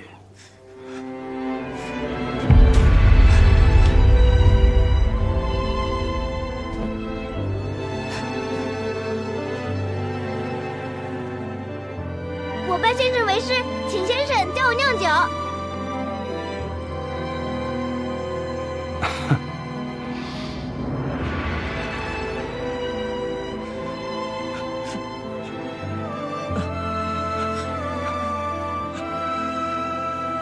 再见了，我的徒儿。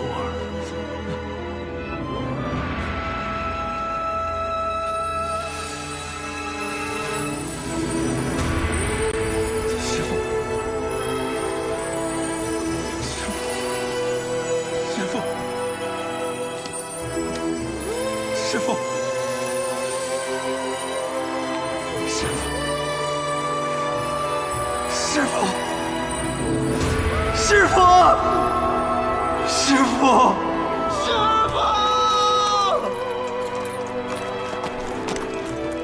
父亲，师父，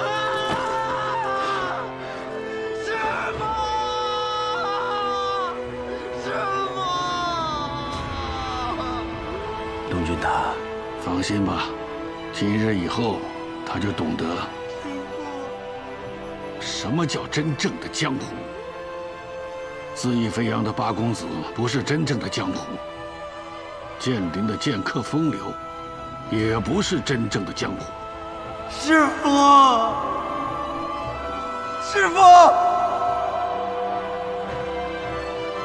只有今日他所看到的这一切，才是真正的江湖。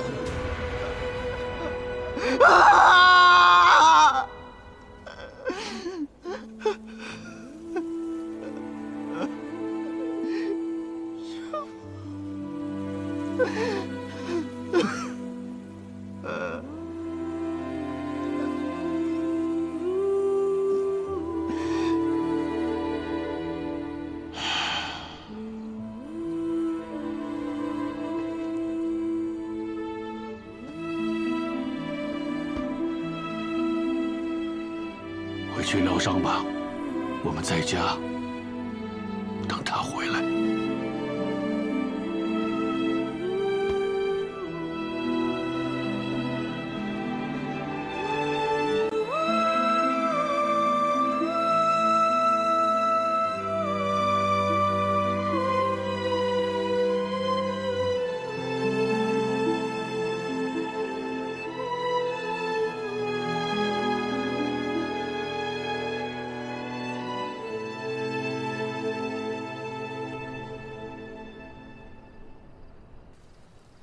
从此以后，这世上便再没有这样一位可以风华动天下的儒仙了。无论敌友，这都是一件令人遗憾的事。其实，他本可以不死的。是啊，他本可以不死。他已是油尽灯枯之躯，可若他不出那一剑，便可以再多活数年。可他不愿重燃战火，亦不愿背叛故国，甚至不想连累镇西侯府，所以他故意赴死，为的是破局。我们可以想得更简单、更浪漫一点。啊？或许，这就是一个老先生对他徒弟的教导与爱。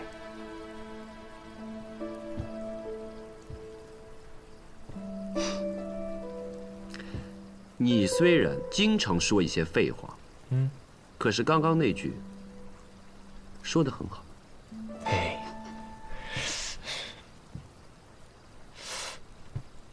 你是不是又讽刺我？没有。行了，老切。话说你奉命调查此事，但如今儒仙已逝，以你之能，应该已经想好了如何去禀报，既能抚平你父皇的担忧，又能保住这钱东城的安宁。那我们现在，朝廷的事了了，嗯，现在只剩下学堂之事。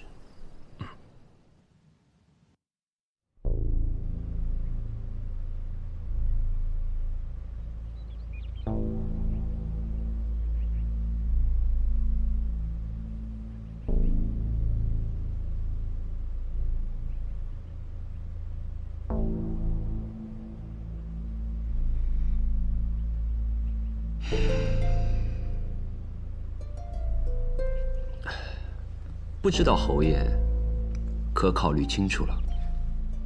一定要东军吗？是啊。我可只有这一个孙子。侯爷，我知道您的顾虑，但是我对您说过，我此次来见您，仅仅是以学堂小先生的身份，这与我前些日子去寻古城先生是两回事。我想要百里东军，也仅仅是因为我觉得他是家师一直苦等的最后一位弟子。我这一辈子最疼爱的就是这个孙子。我的愿望就是让他远离纷争，一辈子在钱东城无忧无虑地做富家子弟。为什么你们非要把他推进深渊呢？只有傻子才能一直无忧无虑的吧？大胆！你说什么？不是不让你说话吗？我是说，只有傻子才能一直无忧无虑的。每一个人都会长大，人只要一长大，他就不可能无忧无虑的。他不久前才亲眼见到自己师父的死，你觉得他有可能当做什么事儿都没发生过吗？不可能。况且他现在是西楚剑阁唯一的传人，全天下的剑客都把他当作目标。你镇西侯府能护得了他一辈子吗？若论剑术，就算学堂高手来了，我也不惧。内子承袭温家毒术，放眼江湖，又有几个敌手？他要练武，在我们这里便是，即使学到8分，谁能害他？学堂李先生如何？那你就让李先生来跟我说。他这个人不讲道理啊！我若讲道理，还能生出这样的儿子来？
哎，你说他一会儿会坐过来吗？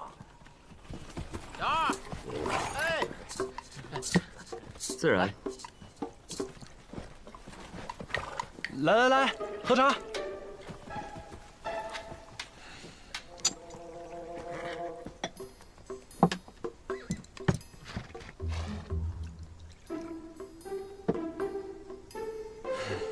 多谢。哎。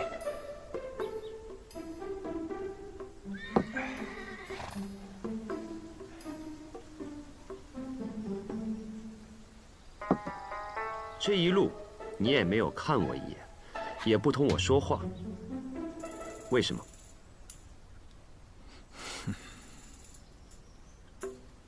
如果日后你真的进了学堂，还得叫我一声小师兄。你的考学品行都与我息息相关，到那时候，你可不能像现在这样，想不理我就不理我啊！我不是不想理你，我只是有点害怕，害怕你会一直认为我还记恨着你，所以啊，有点尴尬。还是孩子气。不，这叫少年气。好，那你且说说，为什么你觉得我会以为你记恨我？因为你来了，我师父死了。哎，这是事实。可这却是两件事儿，这两件事看起来有着脱不开的关系，但归根结底，若不是一开始我的剑灵舞剑，大家也就不会认为我的师父还活着，深藏乾东城，那我的师父也就不会死。所以这么看起来，真正害死我师父的人是我呀！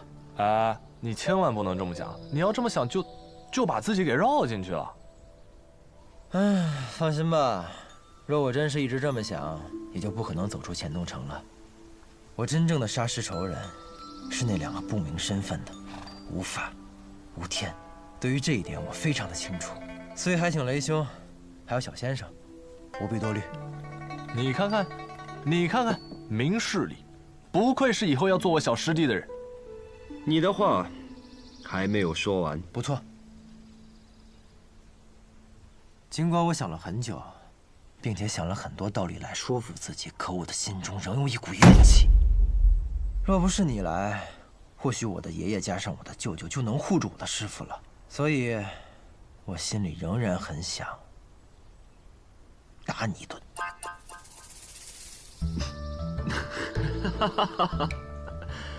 好，那便等有朝一日，你能打得过我的时候。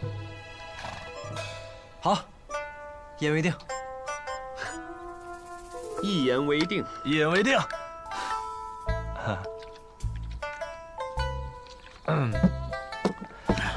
你小子好大的口气啊！你可知道我们萧若风可是李先生座下最优秀的弟子？我呢，虽然比他早入门几年吧，但我却不是他的对手。等你要能打得过他，估计也得等你七老八十了吧？很快他便不是先生座下最优秀的弟子喽。哦，为何？因为那便会是我了。哈哈哈哈！来。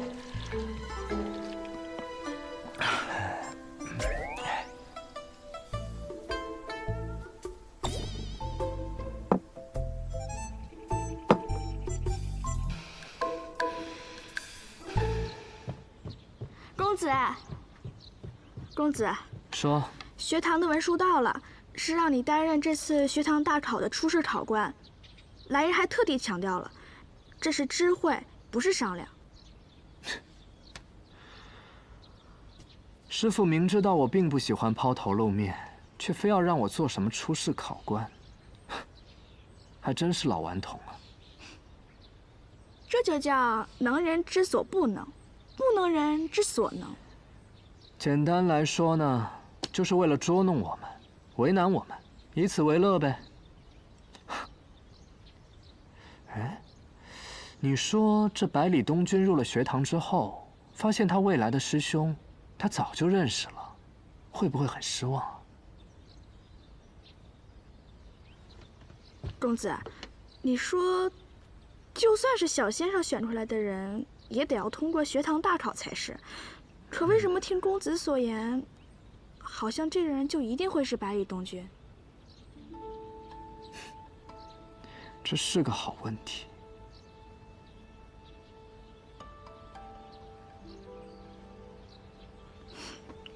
是个好问题，你倒是回答呀。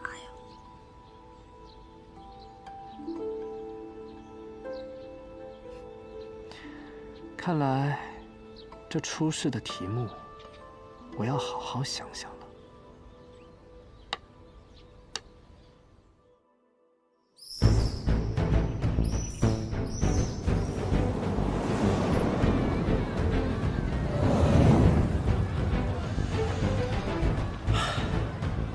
天启城总算到了。我以前住过天启，却从未好好看过这城门。听说当年白羽剑仙也曾问见天启，救下他即将被砍头的徒弟。临走之前，还一剑把这牌匾给砸了。世间高手，无一人敢拦他。这个故事是真的。我也要这样。这可不行啊！这是杀头的死罪啊！那当年白羽剑仙被杀头了吗？谁杀得了他的头啊？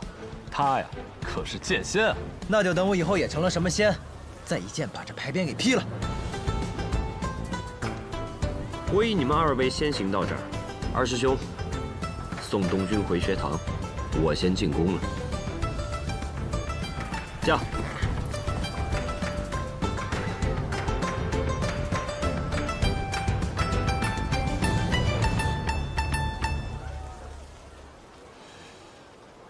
走吧。驾！驾！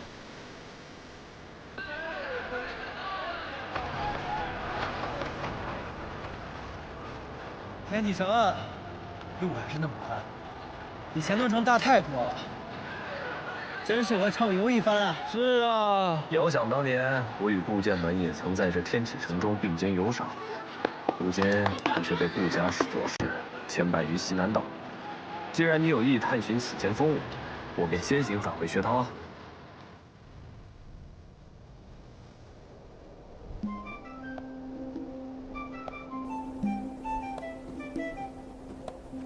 小姐，二小姐，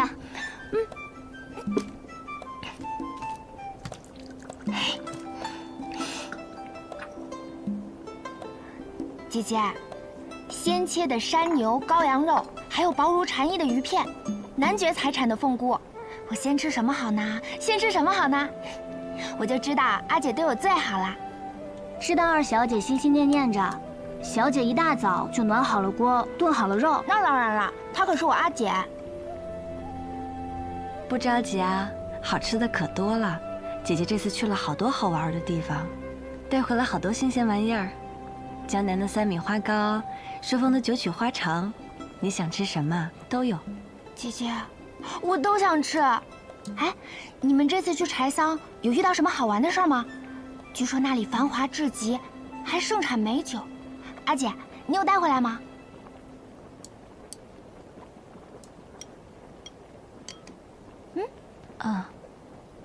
青儿何时这么喜欢喝酒了？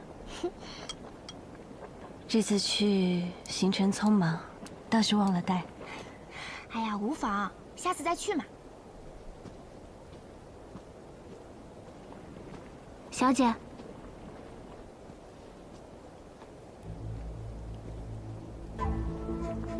小姐，二小姐，是莫奇轩呀，坐下来一起吃啊。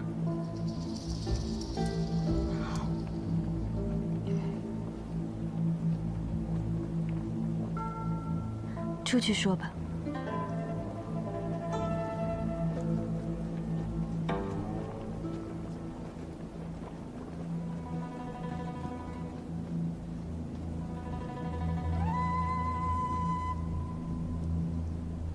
何事？百里东君已经到了天启。天启。现在这个时节，他是要……没错。学堂大考。星儿，有什么事儿，阿姐他们需要出去说呀。你们此次出行有遇到什么事儿吗？阿姐总是心事重重的。小姐她……哎，星儿，你待会儿再去帮我拿一盘羔羊肉，那个肉太好吃了，还有那个凤菇也拿一点。知道了，知道了。你刚刚说姐姐怎么了？没什么呀，你就踏实吃吧。你姐姐啊，什么事儿都没有。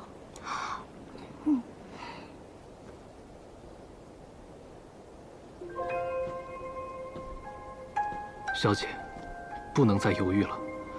他若是真的进了学堂，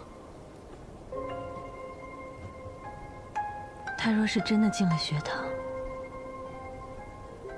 有了李先生的庇护，我们北阙就再也没有机会了。天子姐姐，你要走了吗？你还没告诉我你的名字，以后我要怎么去找你啊？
来天启第一件事儿，雕龙小柱，驾！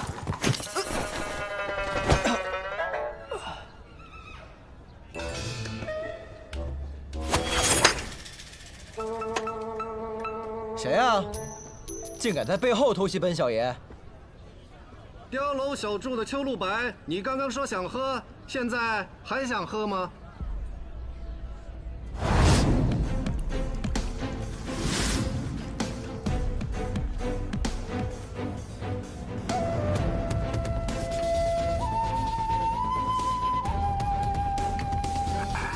行。嘿嘿，我不让你喝。哎。你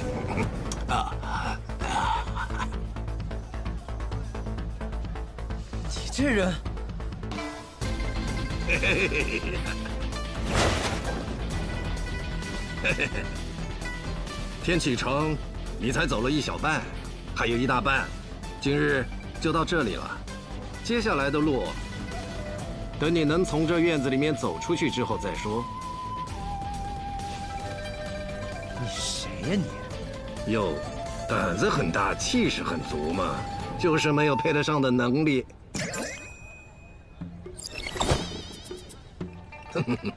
一马关进天启城，还早了些。这个青笋也超级好吃，一会儿再给你拿点。姐姐，你快点儿，我都快吃完了。这羔羊肉可好吃了，你多吃点，我让仙儿待会儿再去拿一盘。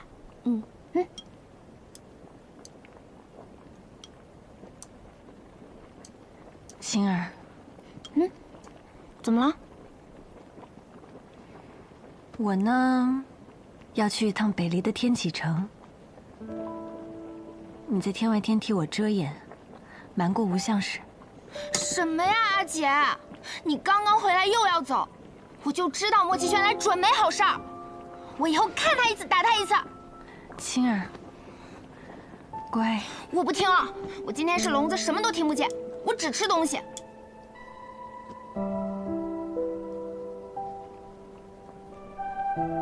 你就当帮姐姐一个忙好不好？青儿。等忙完了，我们北阙就能复国了，爹爹就能出关了。你不想爹爹吗？可是我更想你。每次都是我一个人孤零零的在天外天，我连个说话的人都没有。那我这次把心儿留下来陪你，好不好？小姐，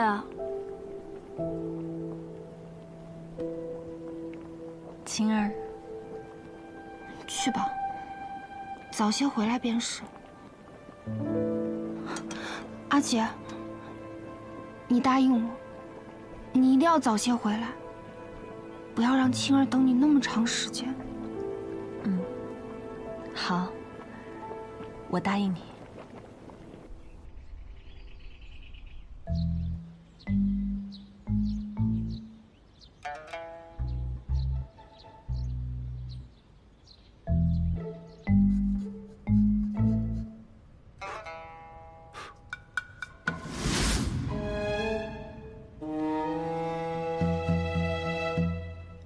哟，醒了。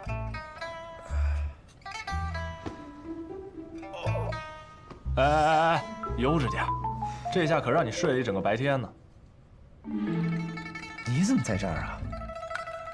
我怎么记着我是被一个老头给打晕了？哼，老头？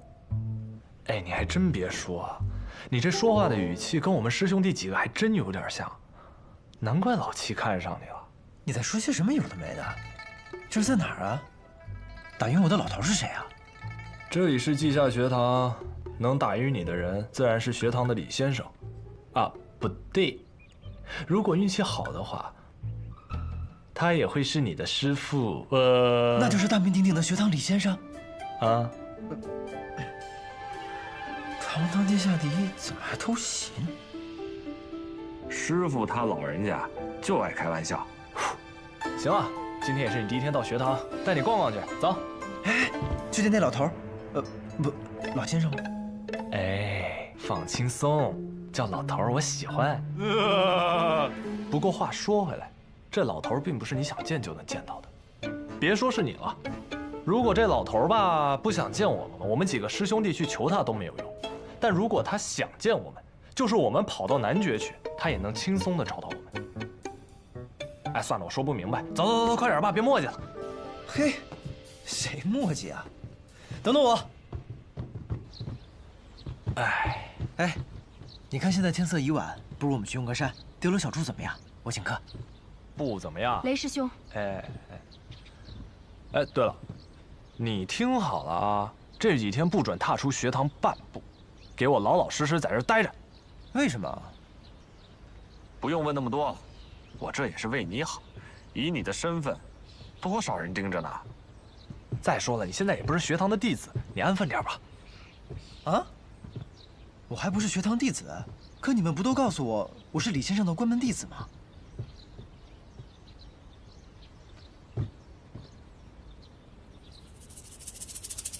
孩子，谁给你这样的勇气和自信呢？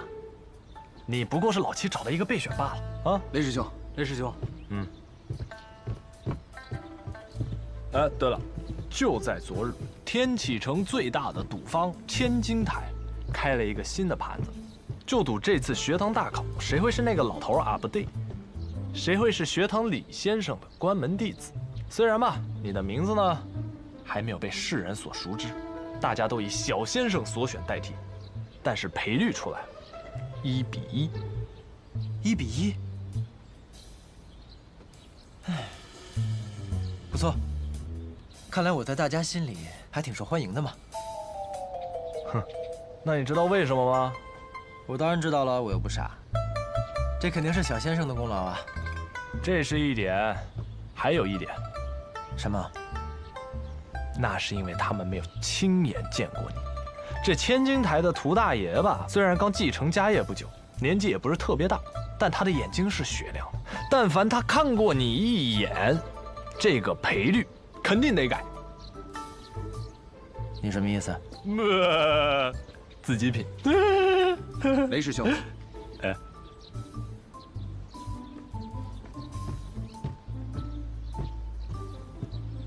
走吧。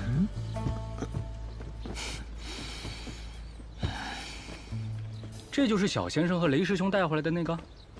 好年轻啊！当然年轻了，小先生才多大？小先生天纵奇才，谁能和小先生比啊？那他带回来的这传说中的关门弟子，可不得和他不相上下。哎，雷火山，万一我最终没被选上，那我该怎么办？没大没小。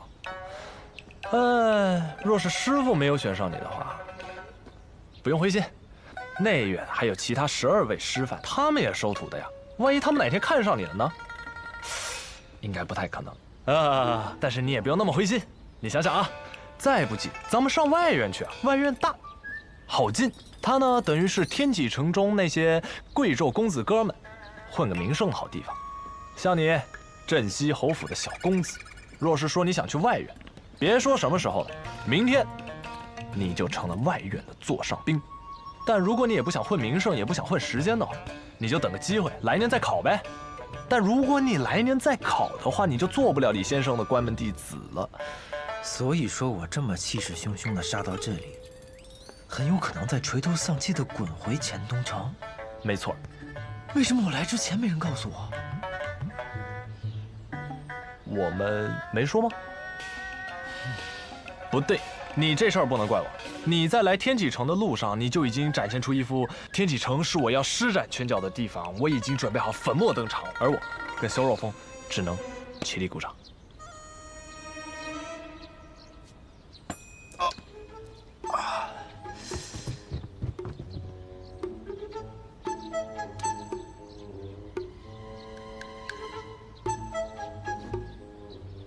谁呀？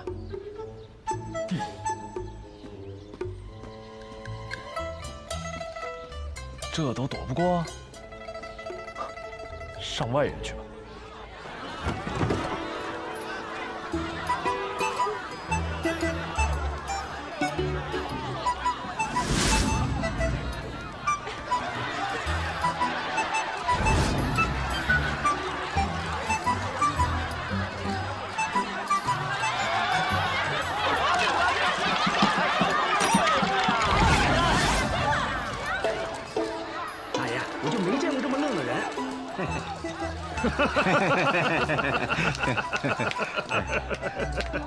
可以。哎呀，耳闻不如一见，一见大开眼界。果真如此？真是。据说有个外院弟子想测试一下他的功夫，拿个桃朝他的脑袋上扔过去了，他竟然没有丝毫发觉，被砸了个正着。所以说呀，就这么样一个人，怎么入得了小先生的眼呢？他在隐藏实力。不能，以小先生和卓墨公子的性格，他们不至于干这种事。除非呀，他真是个废物。那小先生为什么要个废物呢？谁知道呢？兴许过几年啊，他就不是废物了。好笑吗？徒儿呢？听曲儿去了。他也是个废物，干啥啥不行，吃啥啥没够。回头替我找个人，查一查小先生带回这个人的底。遵命。回来。去库房支1000两黄金，替我找个人压个注。压谁呀？哼，就压小先生所选。是。在安。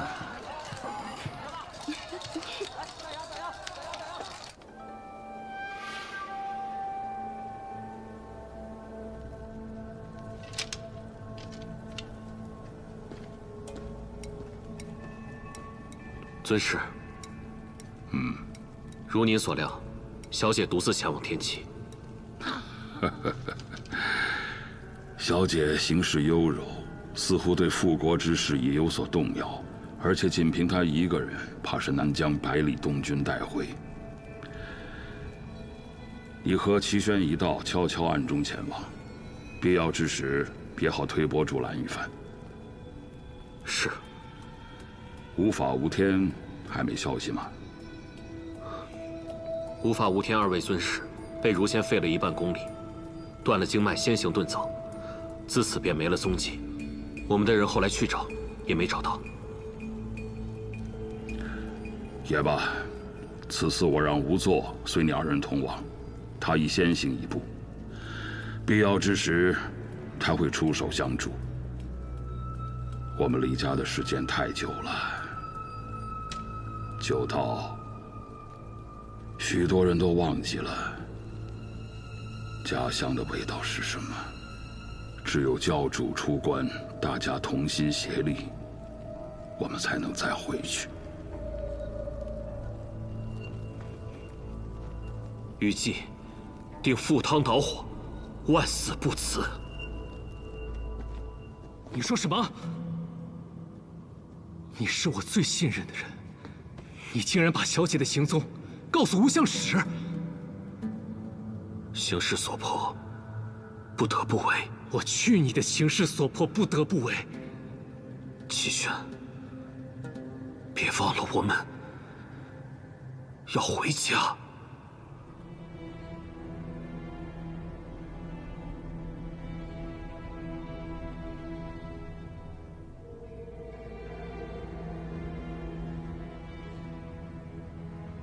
尊使，让我们合围，隐匿暗处，推波助澜。何时动身？明日。我知道了。你走吧。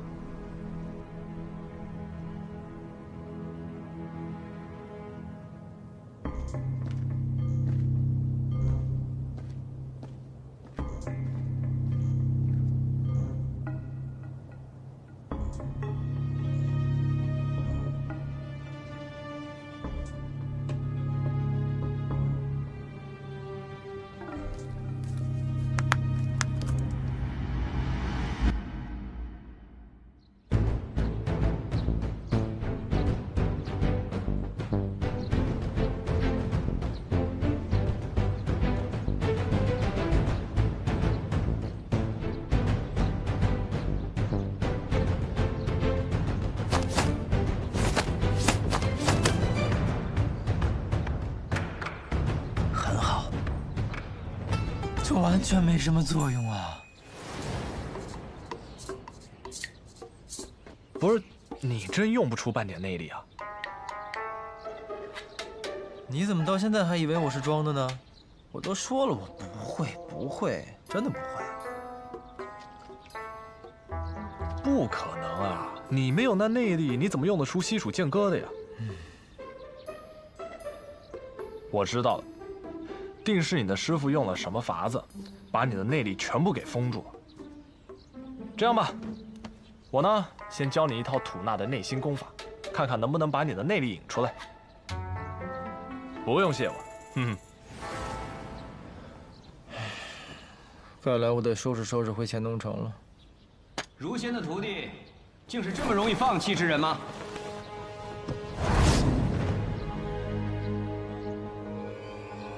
你谁呀你？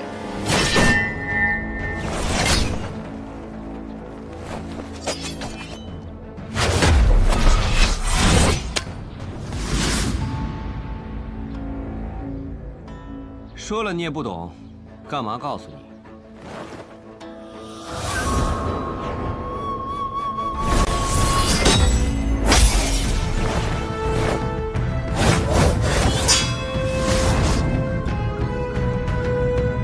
这些剑招果然精妙，知道剑妙便好。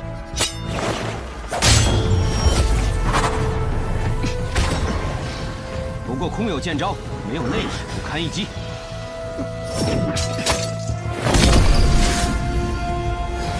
都说了没有内力，拳头又能有多大能耐？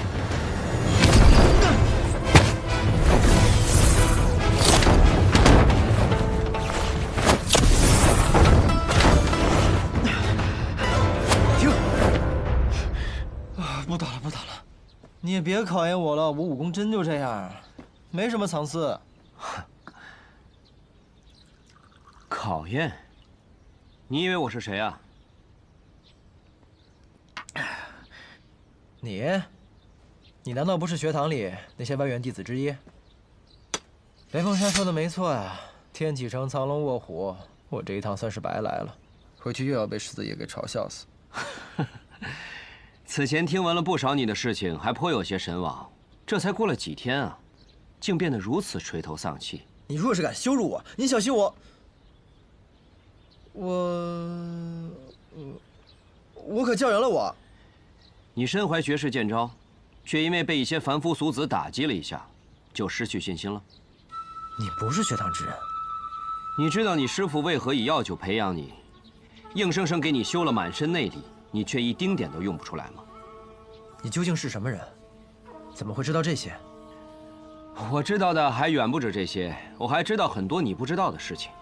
你师父之所以如此为之，是害怕此事还没有到时机就被人发现，所以给你下了一道禁制，封住了你的内力，除非当你也难以自控的时候，比如醉酒。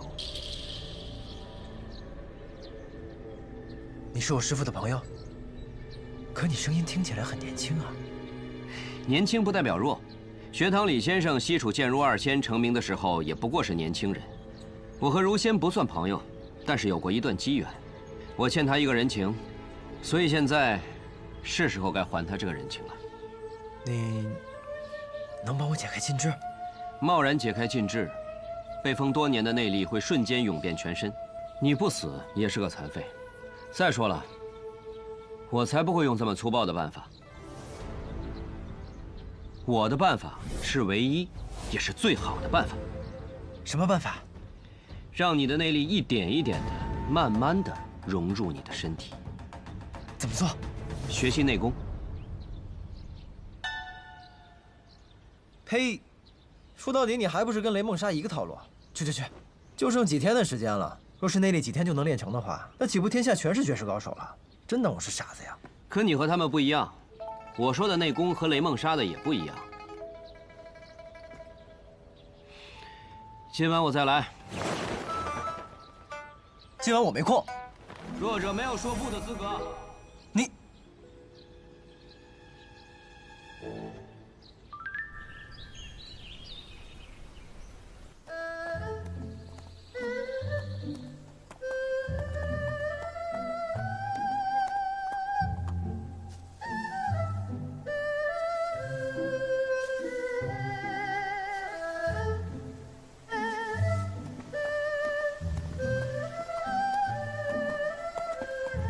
云阳，王师叔，你回来了！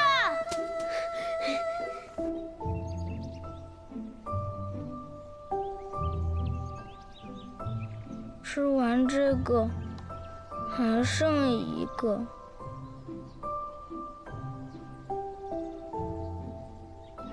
再吃一个，就只能等来年了。唉。玉珍，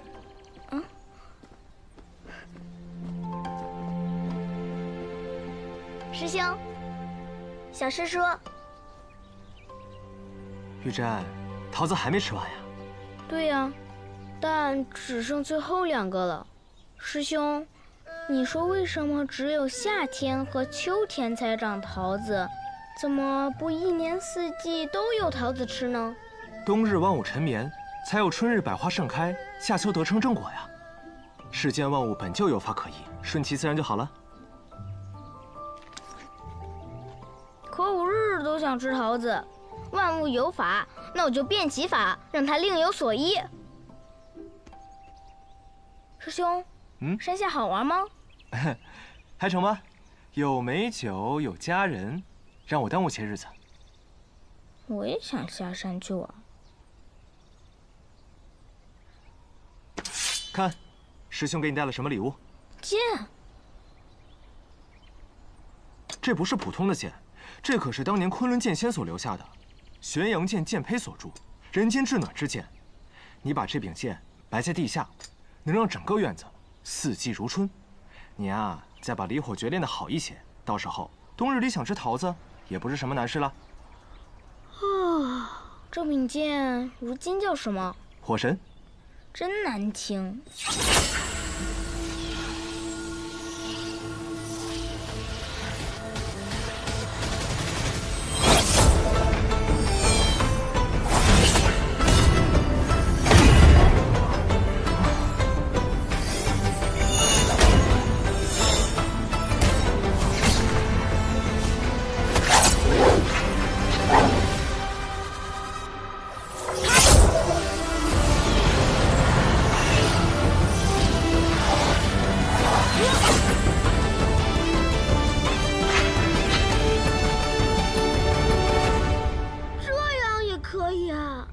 子也可以啊。对呀，这样才可以嘛。一行，你回来了。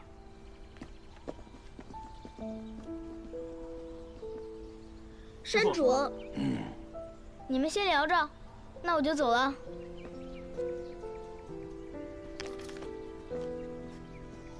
拿去玩吧。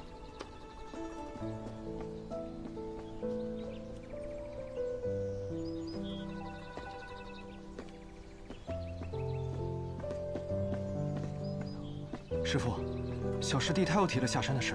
小玉珍出生的时候，我给他批过命，无论是山门秘法和剑术，他都将是望城山100年之最。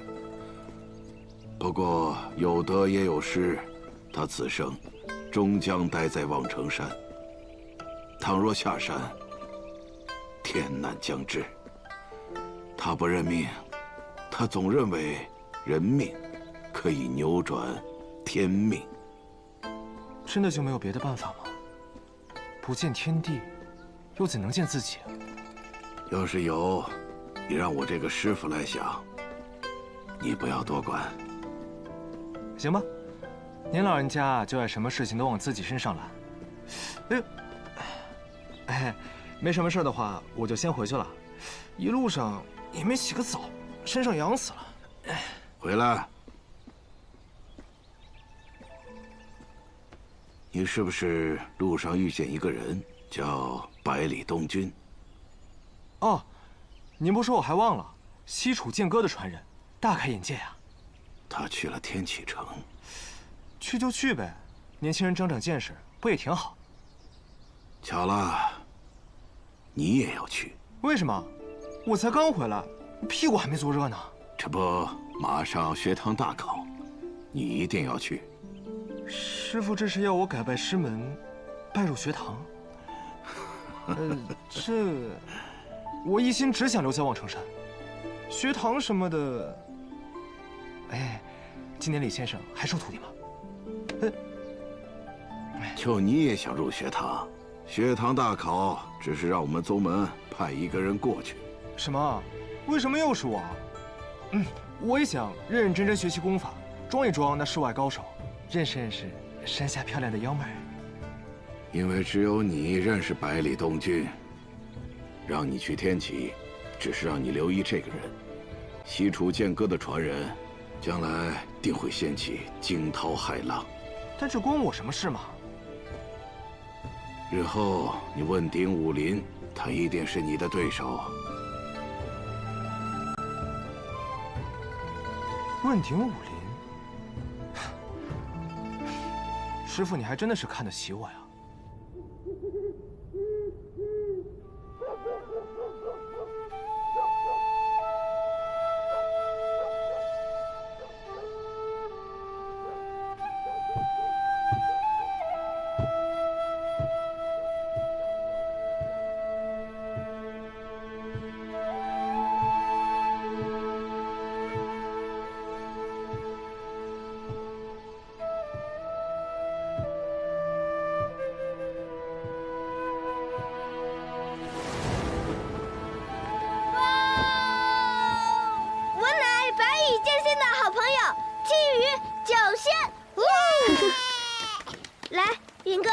上场了，这会不会太羞耻了？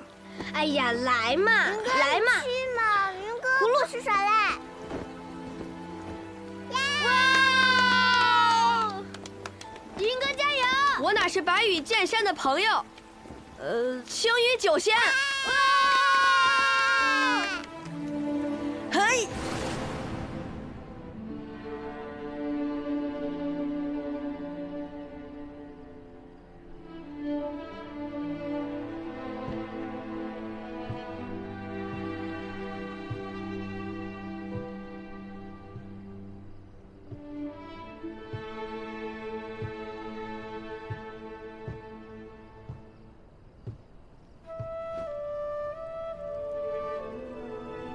云哥，叶伯伯，依依，东君来看你们了。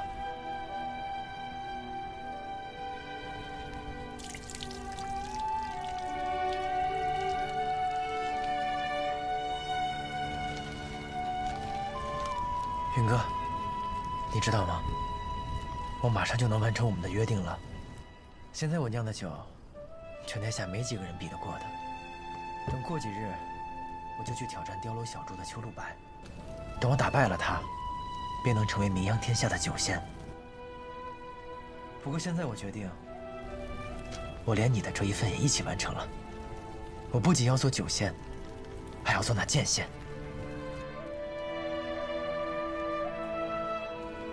云哥。